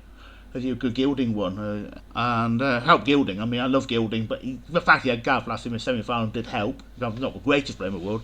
And his Pro Tour record is non-existent, bluntly. I mean, he's seen 4 years of Pro Tour. I think he must have lost Tour card last year, I think. He was not played this year's Pro Tour. I may have forgotten he lost his Pro Tour card, I think. Yeah, I'm just with Peter, actually, just happened to say he lost to Gilding. Yeah, he's not, I mean, he's got here, but I mean, even so, Pro Tour, in 4 years on a Pro Tour, he's got a couple of 4th round matches, that's it. And Price wins this, surely. Price done this year, it's a massive shock. He's got an advantage of nearly 12 on the averages. Gavlas in his best is not going to win this, surely. So then Nicholas Springer, Joe Comito. Springer, as they say, has been recently a spring of the market. He's had his first year of a tour card.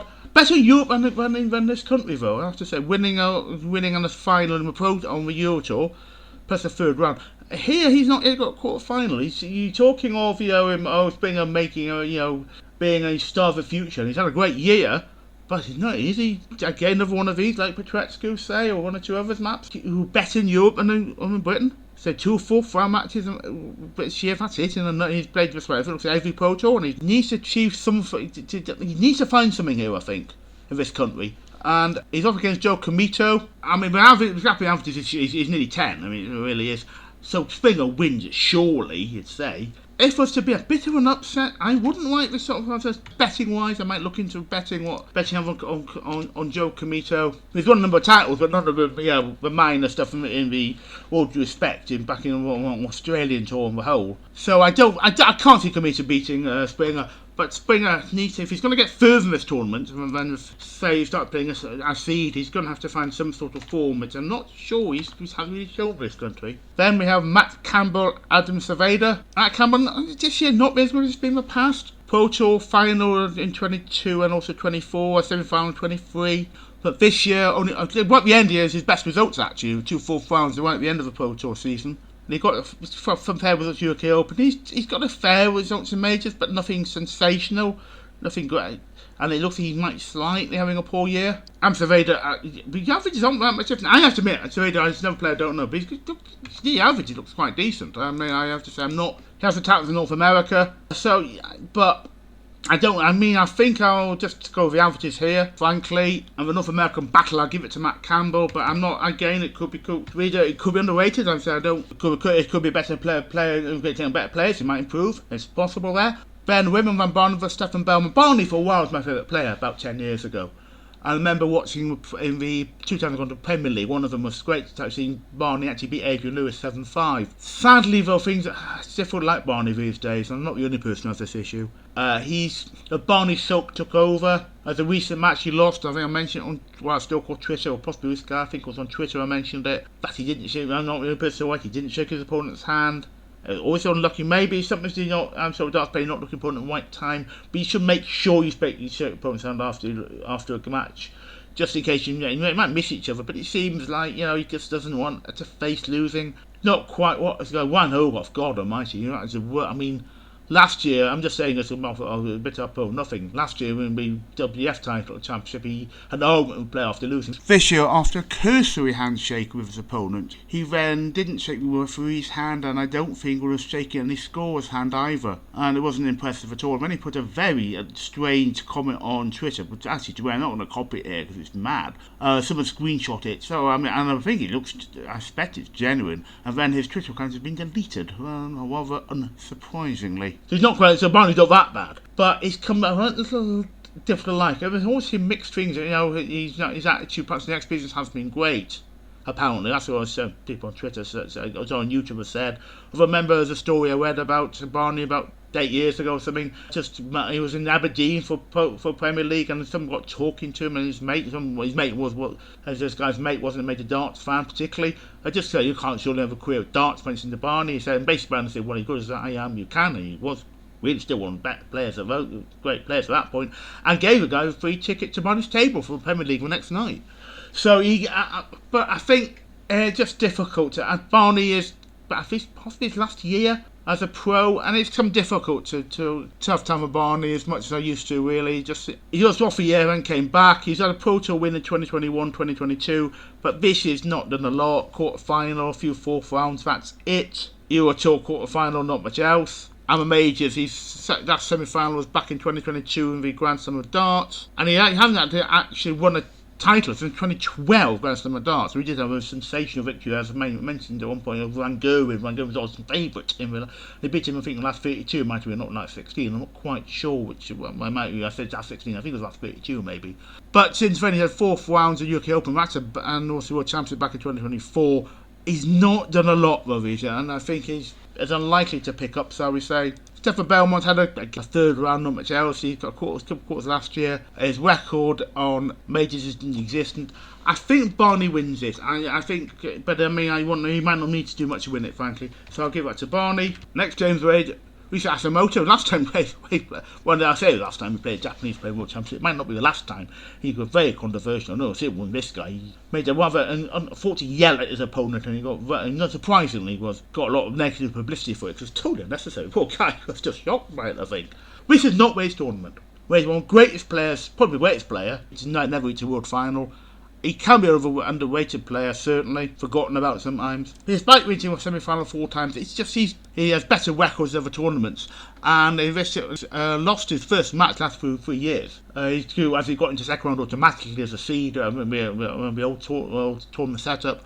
When it was 96, I think it would have been. That semi-final was the first semi-final he got in 9 years. I say he's better in other tournaments, there's no doubt of that. He hasn't won a major though since the UK Open in 2021 and then back to 2018 and the 2014 Masters. So he's got the finals for UK Open World Match Play this year. I can't see him not winning. I think you're looking at a large advantage on the averages, even a not ideal 100% on a World Championship with James Wade.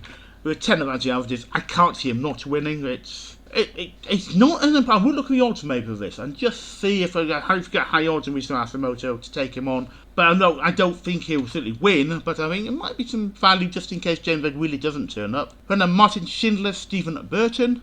Schindler's managed to get himself a top 16 ranking while doing much in the last 2 years on UK TV. His TV record of any sort has actually come on the Euro Tour, and his only Euro Tour win this year was actually because of, sadly, the doubling frailties of one of my favourite players, Ryan Searle, who had missed about 5 match starts to beat Martin Schindler, and fair enough, Schindler got winning dart to win there.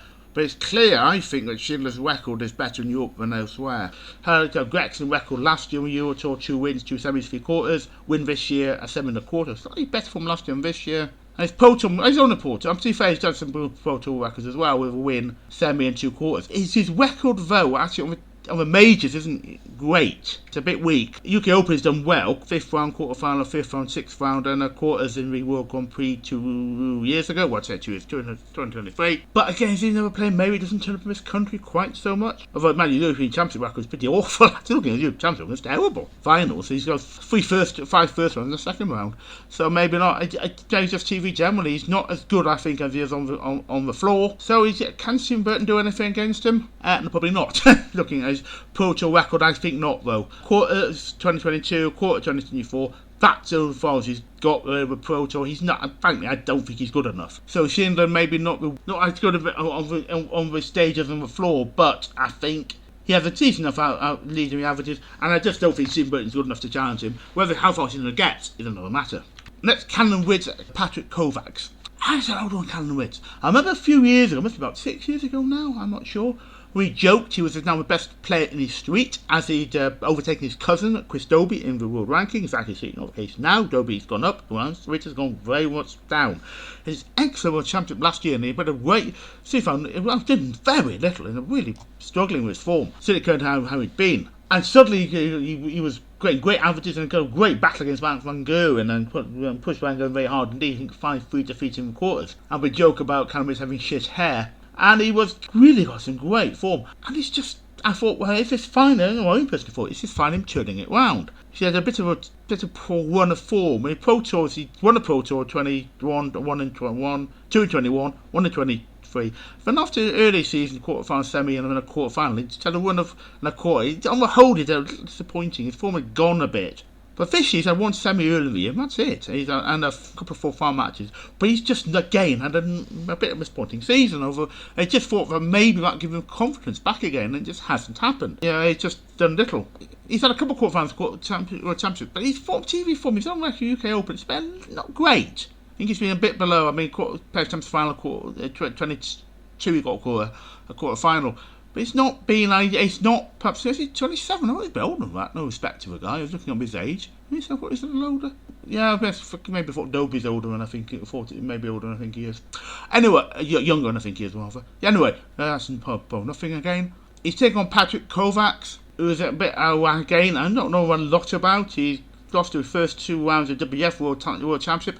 To be frank, actually, it's very much a poor relation these days, even more than it used to be, as I've said before. I really can't see Cannon Ridge not winning this. The averages, it's a massive advantage, about 12 in the averages, which he doesn't need to do much to win this one. Super Chico, Pro Tour form mixed to a semi and a quarter last year, this year 2 quarters. Been okay, not been brilliant. He's not done a lot, he took quarter final of the World Cup of Darts. He's not really done a lot actually. So he's done that averages, but I don't think, my view is he's a decent player. But he's not probably going to get very far in this tournament. Portland has not a bad average, about 2.5 below him. I don't, I have to admit, another player I know little about, frankly. Maju Sakai, he's won a few out of the Asian tour.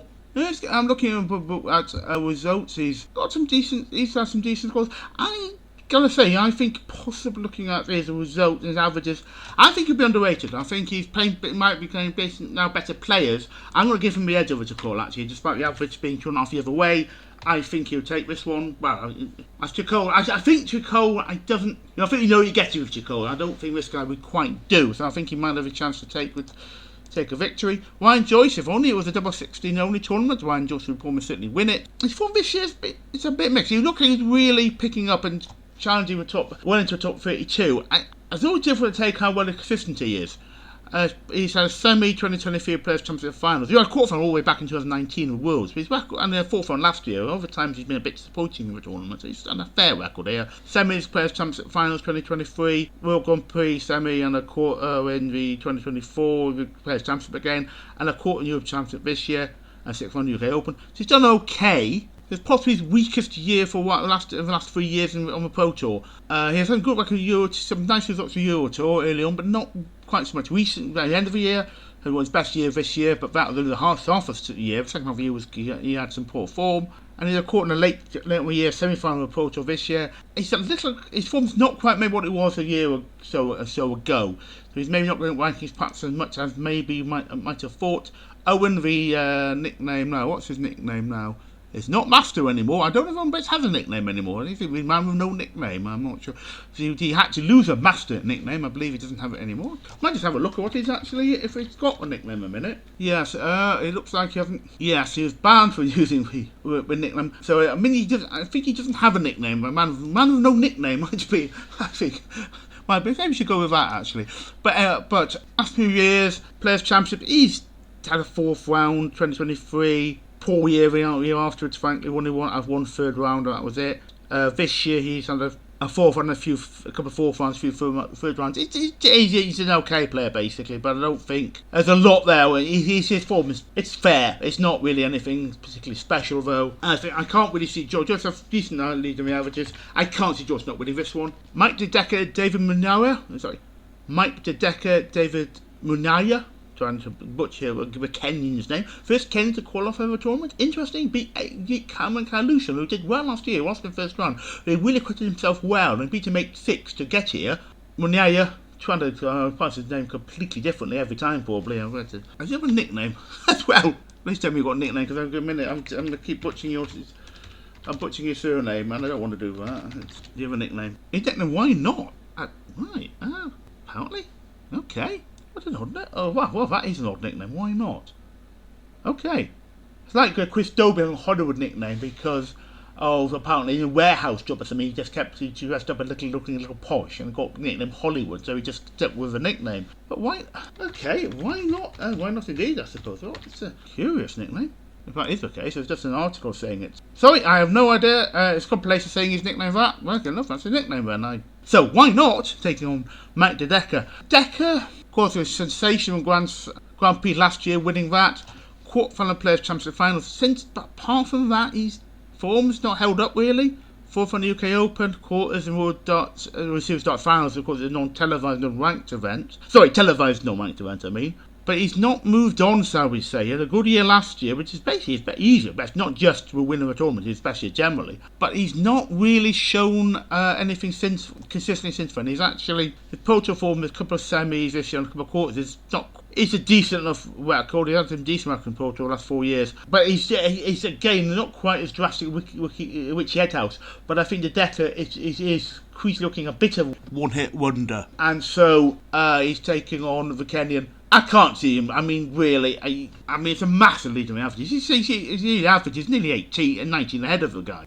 So Decker will win, surely. Been one of the biggest shocks in the tournament, really. I mean, just this year, any year, perhaps. I think that Kenny's going to probably kick himself well, and his average may be better, playing better players, he might improve his game, but I can't see Decker not winning this one. Moving to Drain Watermina versus Dominic Gulich. Watermina is best form he's ever been in. He had a period back 2016, 2020 when he was really in a serious contender. Almost 17 to 20 really, with a series of semi-finals of Pro Tour. Didn't quite win and then a couple of finals 2019 and one in 2020. Then just seemed to, a few quarterfinals next 4 years, it never seemed to show anything. Suddenly showed something last year, get to the European Championship final. This year, he's finally won a couple of Pro Tours, and it's his first title basically. Was this year, 2 on Pro Tour. He's the best form he's ever been in, clearly, and he's a real contender for winning stuff in semi-final, Championship final of this year. As I said about Watermina, though, if it goes well, he's great. He always strikes me as someone who like Rambo and Cam Menzies. If it goes wrong, it will just tend to go wrong for him. He got annihilated at European final Red House. Now, I just didn't rate his play, but he lost quite heavily to him. And it just... I mean, he's happy to get the final, he's happy Red House winning. He seems a nice enough guy after that match. But I just do wonder about him. How consistent he is. I tipped him to last year with 3 players. I tipped to get to 16 who were non-seeded. And besides Watermina, Nyman and Cam Menzies.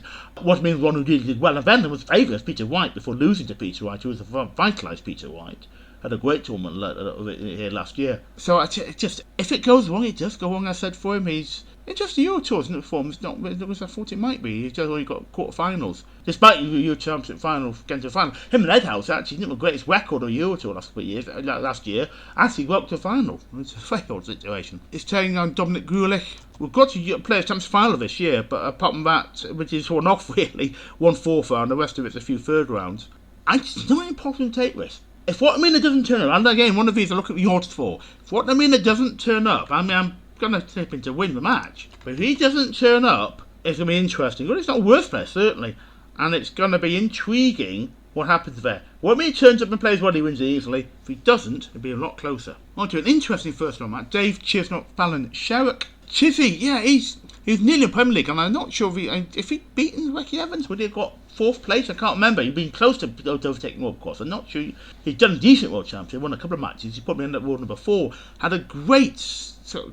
I see, especially on the Euro Tour. I'm just trying to see. Yeah, on the Euro Tour, he won tournament 2019. That wasn't really there in 2021. But then he won 1 in 22 Euro Tour, 3 in 23, 2 in 24. And suddenly it's all gone a bit wrong for Chizzy. There's a couple of quarterfinals Euro Tour this year. He's just not been as good. His floor form's not been bad, actually. He's won tournaments again, the Pro Tour, 22, 2 in 23, 2 in 24, and a quarterfinal, final, semi-final, quarterfinal, each of them this year. It's a major record, hasn't it? It's been a bit, not been great recent years. Got a quarterfinals tour 2 years ago. He had a fantastic match when he annihilated Macklin Goon in 21 with a COVID year.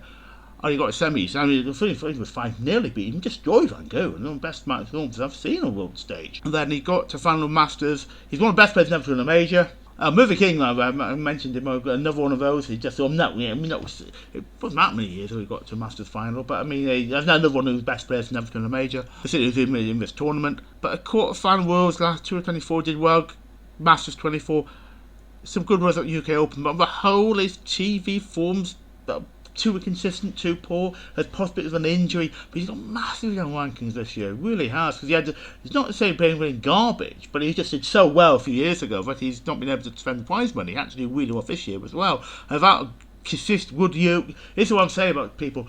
If your TV form is not great, you really have to have fantastic Pro Tour, Euro Tour form to keep you a decent ranking. And that's what he's not done, what Hetter's not done, and suddenly we're going backwards. Not saying we're playing rubbish on the Pro Tour, Euro Tour, but they're not playing as well as they were, and suddenly without the TV form, well, obviously Euro Tour's a whole televised, but there's a lot less audience. Certainly not. Well, will be surely for the Sky and the ITV majors. So I think how far will he get? I don't know. He lost to fascinating sudden death leg against Ricky Evans last year. Fallon Sherrock had that one great tournament where she beat Ted Everts and Mensulovic Worlds, but hasn't won a match in the last 4 years. Sometimes the cheering for got excessive, and actually when she was playing Steve Beaton, I remember in Mardle, I think saying, well, I don't remember saying this at the time, but I think he said this during, I read since he said this, how can you boo Steve Beaton?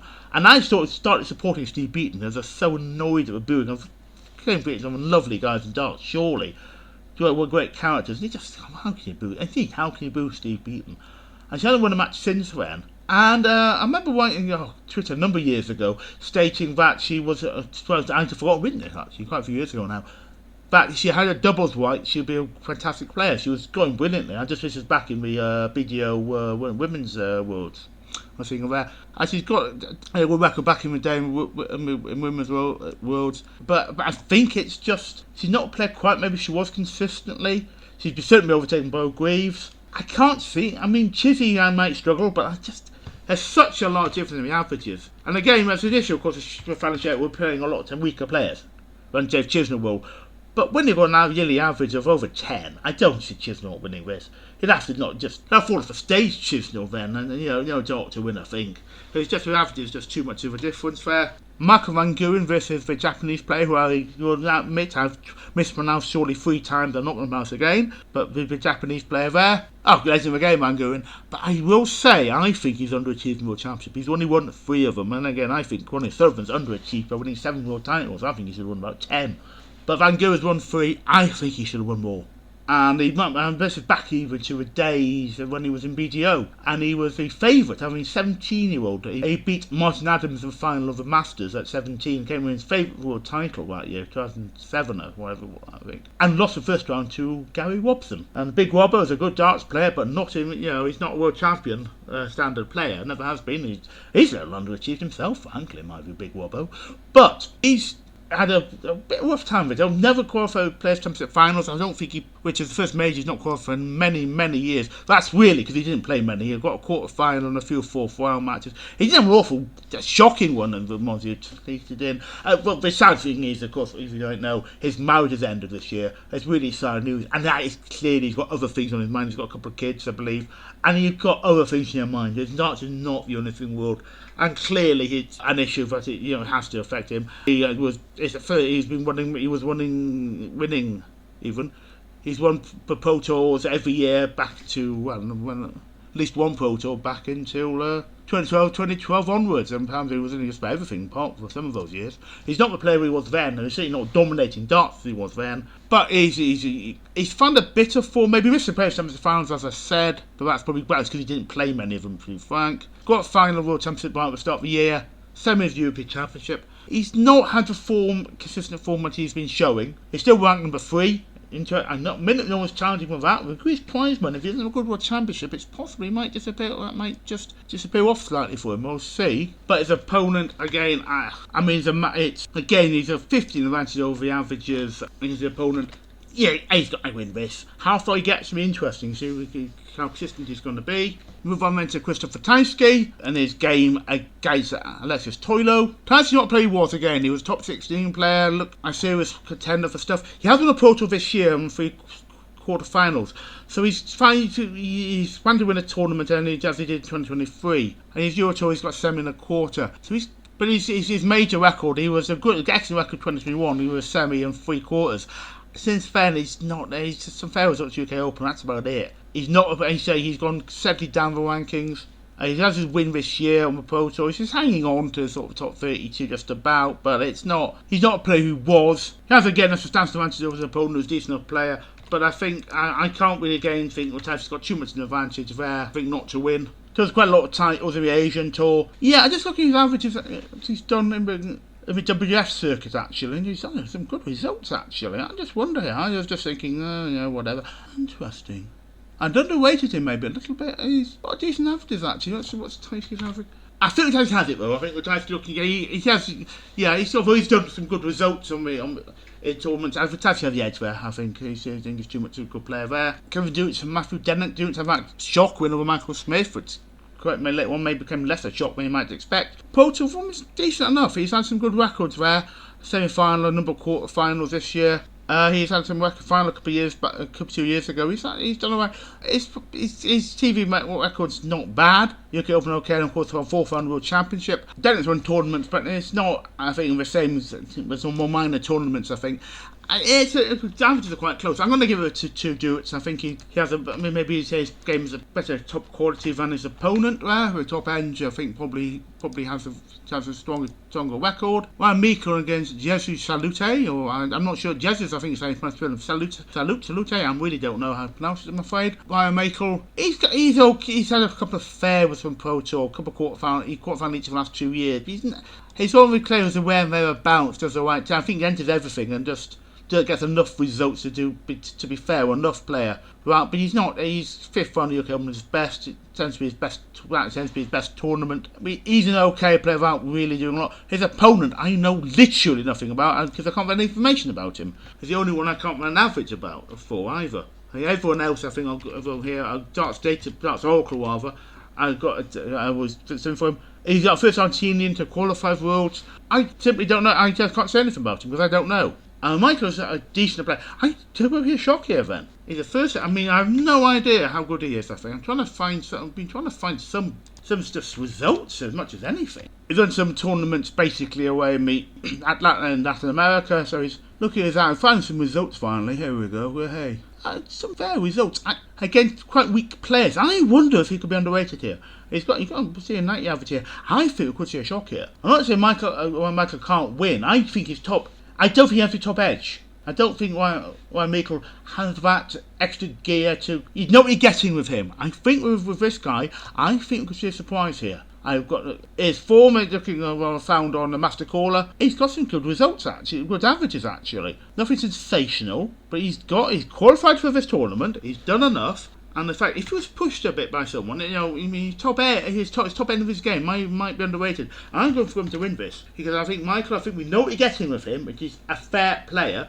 But he plays. The problem with Michael is he turns to into every tournament, basically on Pro Tour.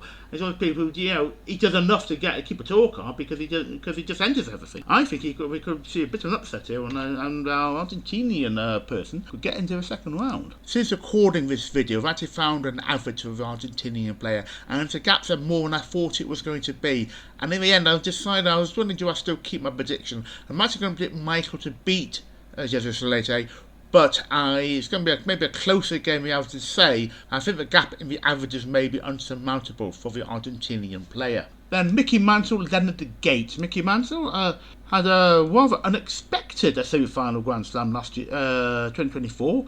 Out of nothing really. He hadn't really showed much before that. He'd had some fair results, mainly UK Open fair results, but not much else. He said purple results, a few quarterfinals, 23 and a semi-20. As well as semi and 2 quarterfinals this year. So his form's okay. Back when a Pro Tour, I didn't know he had actually in 2018. Back then. But form apart from that one tournament hasn't been up to much. Then the Gates, I was so master.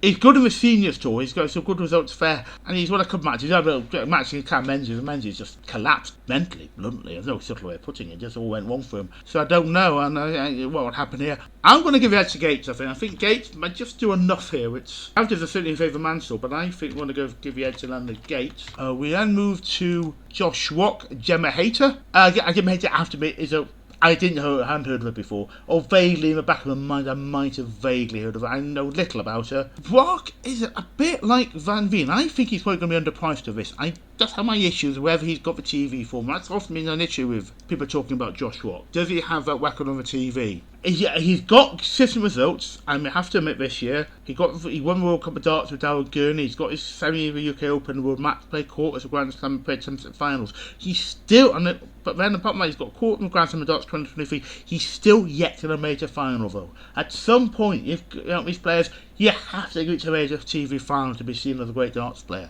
And he hasn't done that. His Pro Tour record, he's won a Pro Tour 2022, 2 in 2024, 1 in 2025. He came in and he was, first year of a tour holder, he was just storming along. And then the years afterwards, he was okay, but he just slacked. Next year he slacked. He didn't really improve. He was staying where he was. And many people think he's going to really move the rankings relative to top 16. He now is. He's a good record Euro Tour, some finals, three semi-finals, but he's not. He's not won a televised tournament actually. But he's won the youth championship. He's won the PDC World Cup of Darts with Darryl Gurney, but not individually. No, outside youth and outside with Darryl Gurney. He's not won a tournament actually that's televised, bar a single Euro Tour in 2024. I just have my. Just a bit like Van Veen. I think he could be underpriced to winning the tournament. But Gemma Hayter, quarterfinal women's match play this year. I just don't. I'd be surprised if there's anything. It's a large gap. Nearly 20 average gap in the averages. One of the largest. I think it's the largest gap in the entire tournament, first round. And Rock will win. Really, if he doesn't win this, it would just be astonishing. He'd have to actually forget to leave it. Only throw 2 darts per visit. Really, to be blunt, to lose to the mismatch. So how far again he'll get, Had a great first year World Championship before. I think he beat Rob Cross before losing a very tight match against Johnny Clayton. But he's not. I just wonder how much he's going to. If it's just the pressure might get to him again on the TV. We then have Willie O'Connor taking on Christoph Chuck. When I was talking to him, yet again I mentioned Matt Edgar, but especially as Willie O'Connor was talked by Matt Edgar, one of his 5 players to watch for early in the season. And Willie O'Connor then started some real form. He's got 2 semi-finals of Proto this year. He's reached a final of Proto recently. He also has 3 semis and 2 quarters. So Edgar, again, I'm a fan of Edgar's stuff on his YouTube channel. He's been right about O'Connor showing some strong form. He got Euro Tour, he's got a quarter. The rest of the other time, Euro Tour is a bit not quite so good. However, he got a semi-UK Open back a few years ago. UK Open is always a difficult one because of being, as called the FA Cup of Darts. You never know who's playing who. It's a bit of random draw, so you can easily get someone getting to do well through a bit of luck of the draw, frankly.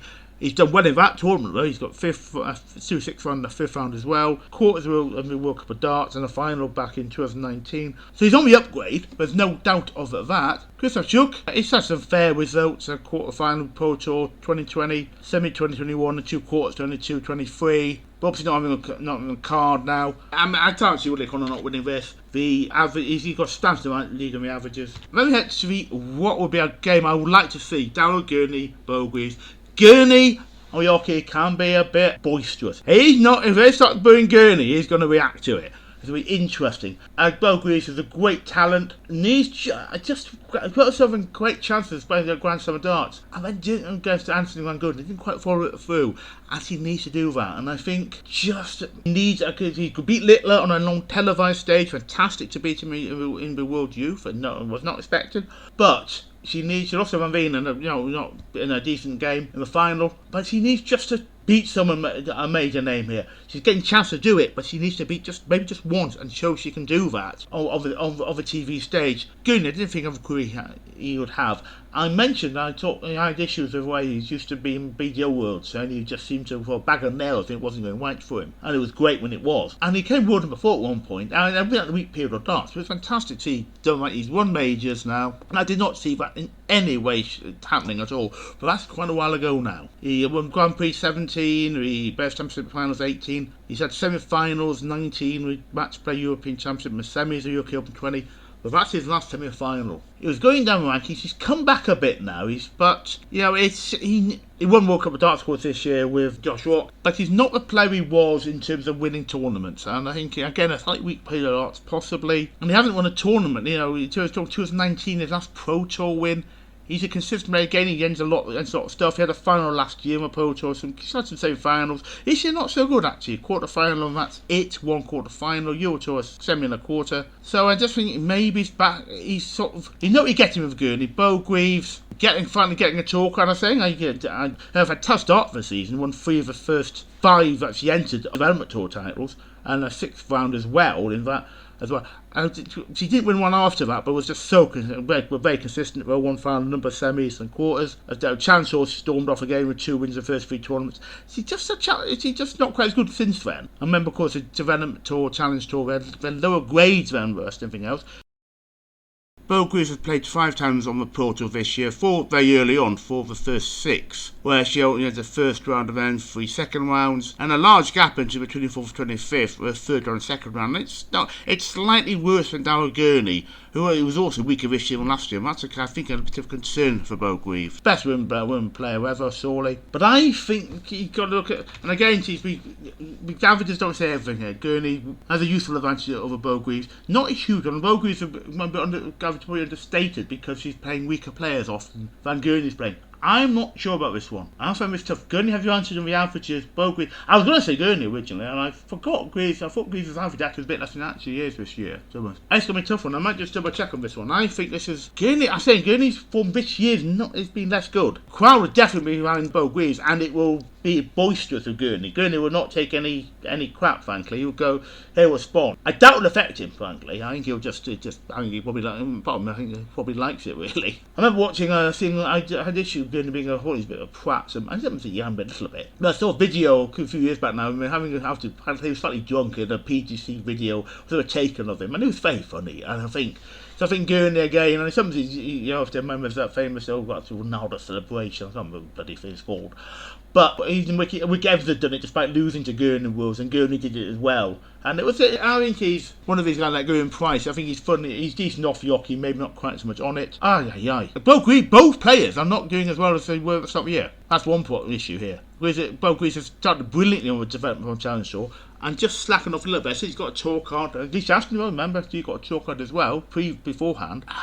I'm struggling to call this. Beginning of the year, on her form, Bo Grease, I would actually maybe give her I don't know, actually. Is it 50-50? I'm going to give it to Gurney.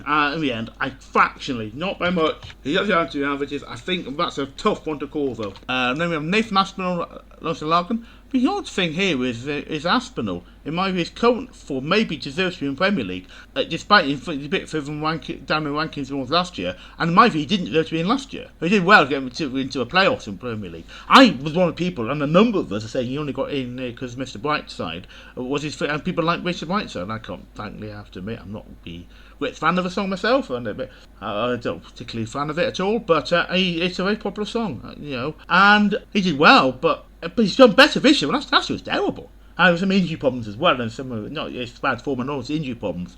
He was actually in Players' Champions Finals in 64 and beat Verstappen the first winner-born seed. There was no way he was 64th best in the world, and he was better than that. I think it's for this year.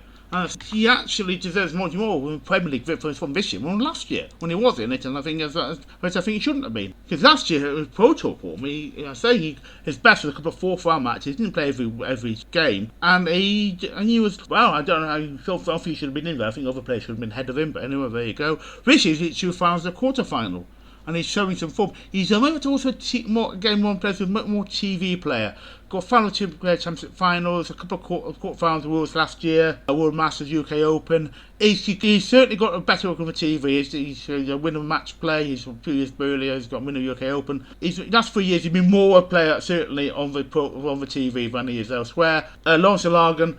I can't see him doing much here. He got a second round 2023, but he was here in 2009, 2013, and then every year since 2019, and he's won one game out of those 9 tournaments, and I can't see him winning this one. Looking up the average difference is just under 10, he won't be winning. The last game, time to finish, I think, almost, before I finish doing this leading thing. Keen Barry is in Team Boozy. Keen Barry, this has not been his year this year, last year. It wasn't great last year, so I say, but 3 quarterfinals from Pro Tour. He had his fair record. This year, he had 1 quarterfinal, a few fourth-finals, but he's certainly better last year than this year. He's had some records on the non-ranked television tournaments. So this year he got the quarters of the World Youth Championship, the quarters of the World Cup of Darts, but it's not. Still found the UK Open 2022, but I said before, that's random draw. It's not. It's the least prestigious of the majors because of that 6th round in it as well. But it's when they've got random draw, it's always going to be debatable how influential that's going to be and how good you seem to play as a darts player. Timbuzi gets in from the Australian tour and he's done top quality results, number of wins, 3 wins. His record there in order is a final, quarter-final, final, semi-final, quarter-final, win, semi-final, final, win, quarter-final. Now, of course, the question here is who's he taking on? Whitlock, one of the top he might be taking on there, and to be honest with you, Whitlock's not a player he was. Raymond's not a player, probably used to be a better player, probably is now. There's a large gap of 7 in the averages. I'm going to give it to him. I'm going to say he wins, because I think he might, I'm just feeling, he might have the opportunity to take better players. He might not need to do too much to win in the tournaments he's playing in, and he might have just a top end there, which is better. He's won a total 11 titles, which is battling away there with Whitlock and looking at this, and Ben Wobb also there. So he's not winning every game, mind you. So I don't know. Best Kim Barry, I think again, as with Ryan Meikle, you know what you're getting with him, and I think if you're looking maybe with someone who might just improve for getting a world stage to take on a better player, Tim Boozy might be that, and that is that.